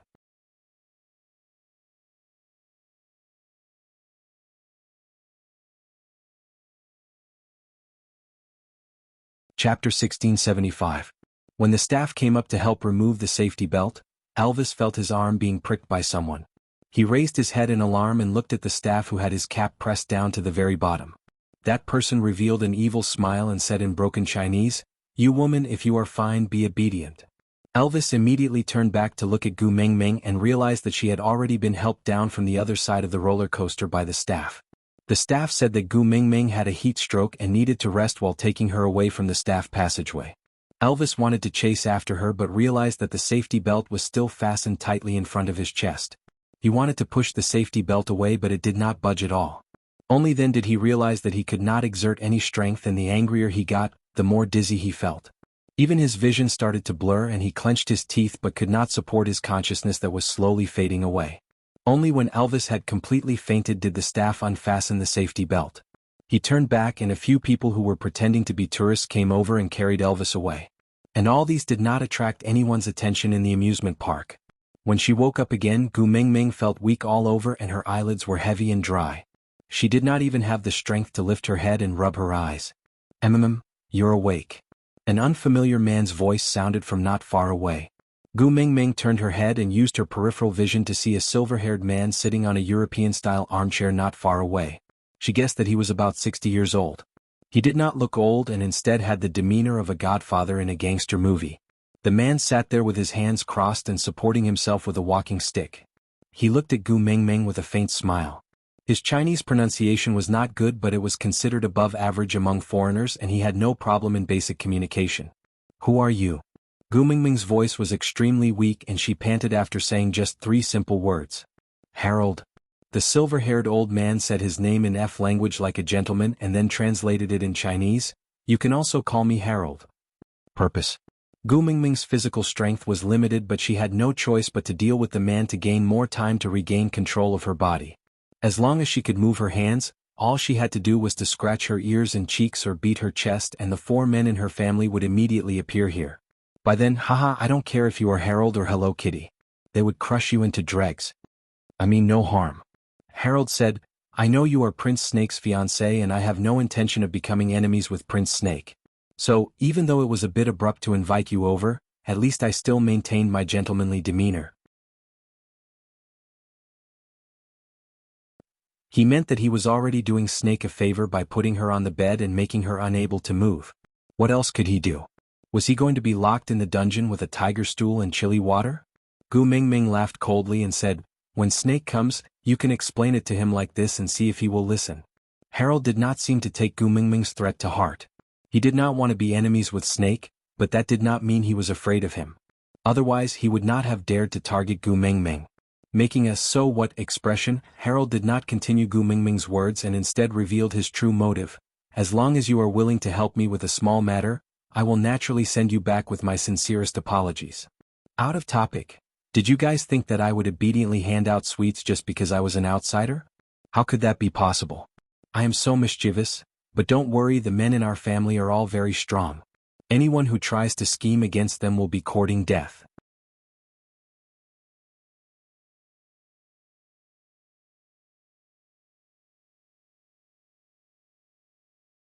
Chapter 1676.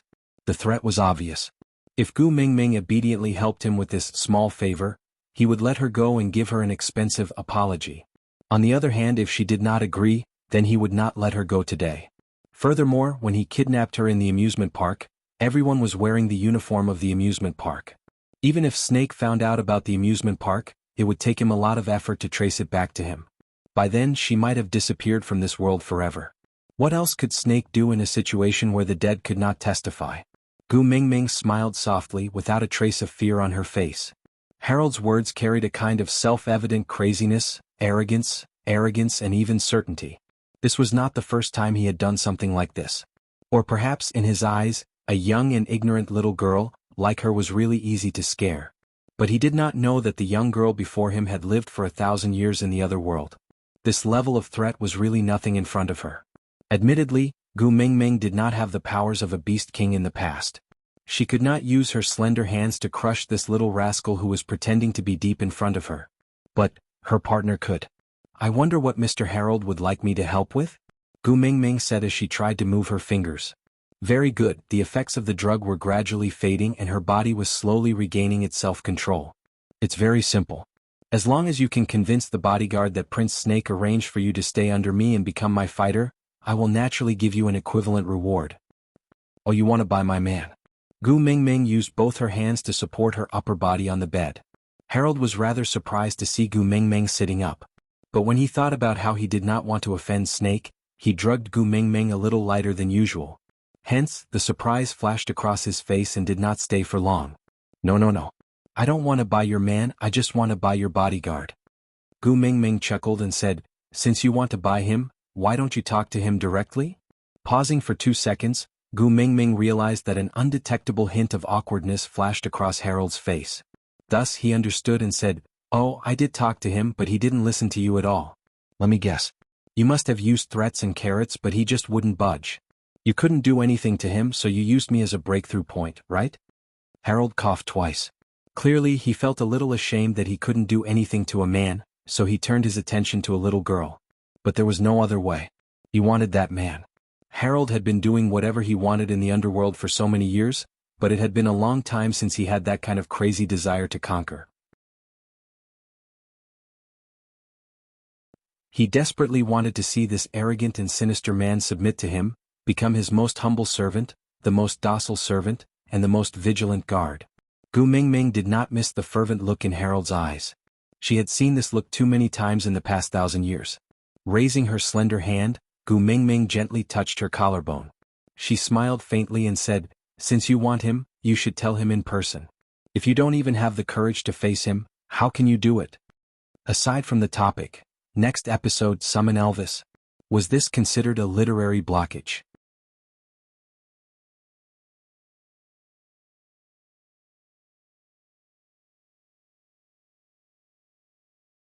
Chapter 1677. With that, Gu Mingming used her fingernails to lightly scratch the mark of the black wolf. A slight prickling sensation accompanied by a ray of white light. Elvis appeared behind Harold like an emissary from hell. Gu Mingming smiled softly and did not move at all. She watched as Harold's pupils trembled violently. Many years of living on the edge of a knife had made him more sensitive to danger than ordinary people. The fear in his heart was written all over his face, but he did not have the courage to turn back. The thick smell of blood enveloped his entire body and the cracking sound sounded like someone was moving the joints in his neck in preparation for an attack. The hand holding onto the walking stick had already started to tremble. He took a deep breath and suddenly swung it backwards. There was a button on the walking stick. After pressing it, a sharp blade would pop out from the side of the walking stick. If this full force slash landed, it should be able to slice a person into two. However, the blade he swung out did not touch anyone. He looked behind him in confusion and looked around. He did not believe that his senses would be wrong. The smell of blood was so thick, how could it be an illusion? What happened? You're covered in dirt. Gu Mingming's voice rang from the side of the bed. She sounded nonchalant, as if she was not aware that she was being kidnapped. It was as if she was talking to her husband in her own home. Harold suddenly turned back and raised his walking stick with both hands, looking at Gu Mingming, who was lying on the bed defensively. And with this turn he also saw that bewitching man covered in blood. The sinister aura around him was like that of a king stepping on thousands of skeletons in hell. The corners of his lips curled up slightly, emitting a cold light like the Grim Reaper's scythe. That pair of azure demonic eyes lifted up slightly, casually looking at Harold's nervous and flustered defense. As if looking at a dead man, he said calmly, "He's locked in a strange room. The walls are electrified so he can't come out. I was worried that something would happen to you, but you did not summon me. So I was bored to death and bit a few males who came to my door to kill some time while I was waiting." "You transformed?" Gu Mingming completely ignored Harold. She only used her little hand to wipe away the blood at the corner of Elvis's mouth. She pouted coquettishly and said, "So dirty." No. No matter how fierce his murderous aura was, when his gaze met Gu Mingming's, there would always be a unique sense of gentleness. Casually transforming in this world will attract trouble. He wasn't afraid of trouble, but he didn't want Xiaomeng to be unable to stay in the world she loved because of the trouble he caused. Therefore, although he could open the door with one claw as long as he showed his true form, he held back in order not to cause trouble for Xiaomeng. Gu Mingming understood what Elvis was thinking, so she gave him an approving smile and patted his hand. "This little old man wants to buy you. Do you think I should offer a sky-high price to scam him? After I take the money, you come back?" Gu Mingming's tone was too obviously sarcastic and teasing. When she raised her head to look at Harold again, she could only feel his nervousness, wariness and fear. It was a stark contrast to the two people sitting on the bed, teasing each other affectionately. It was even a little comical. You're tuning in to the Han Li's Wuxia Adventures YouTube channel. We're so grateful for your support, and don't forget to subscribe to join us on this incredible journey through captivating stories. Your generosity through donations truly makes a world of difference, as it's the primary source of revenue that allows me to expand and enhance this channel for you. Thank you from the bottom of my heart for being a part of this adventure.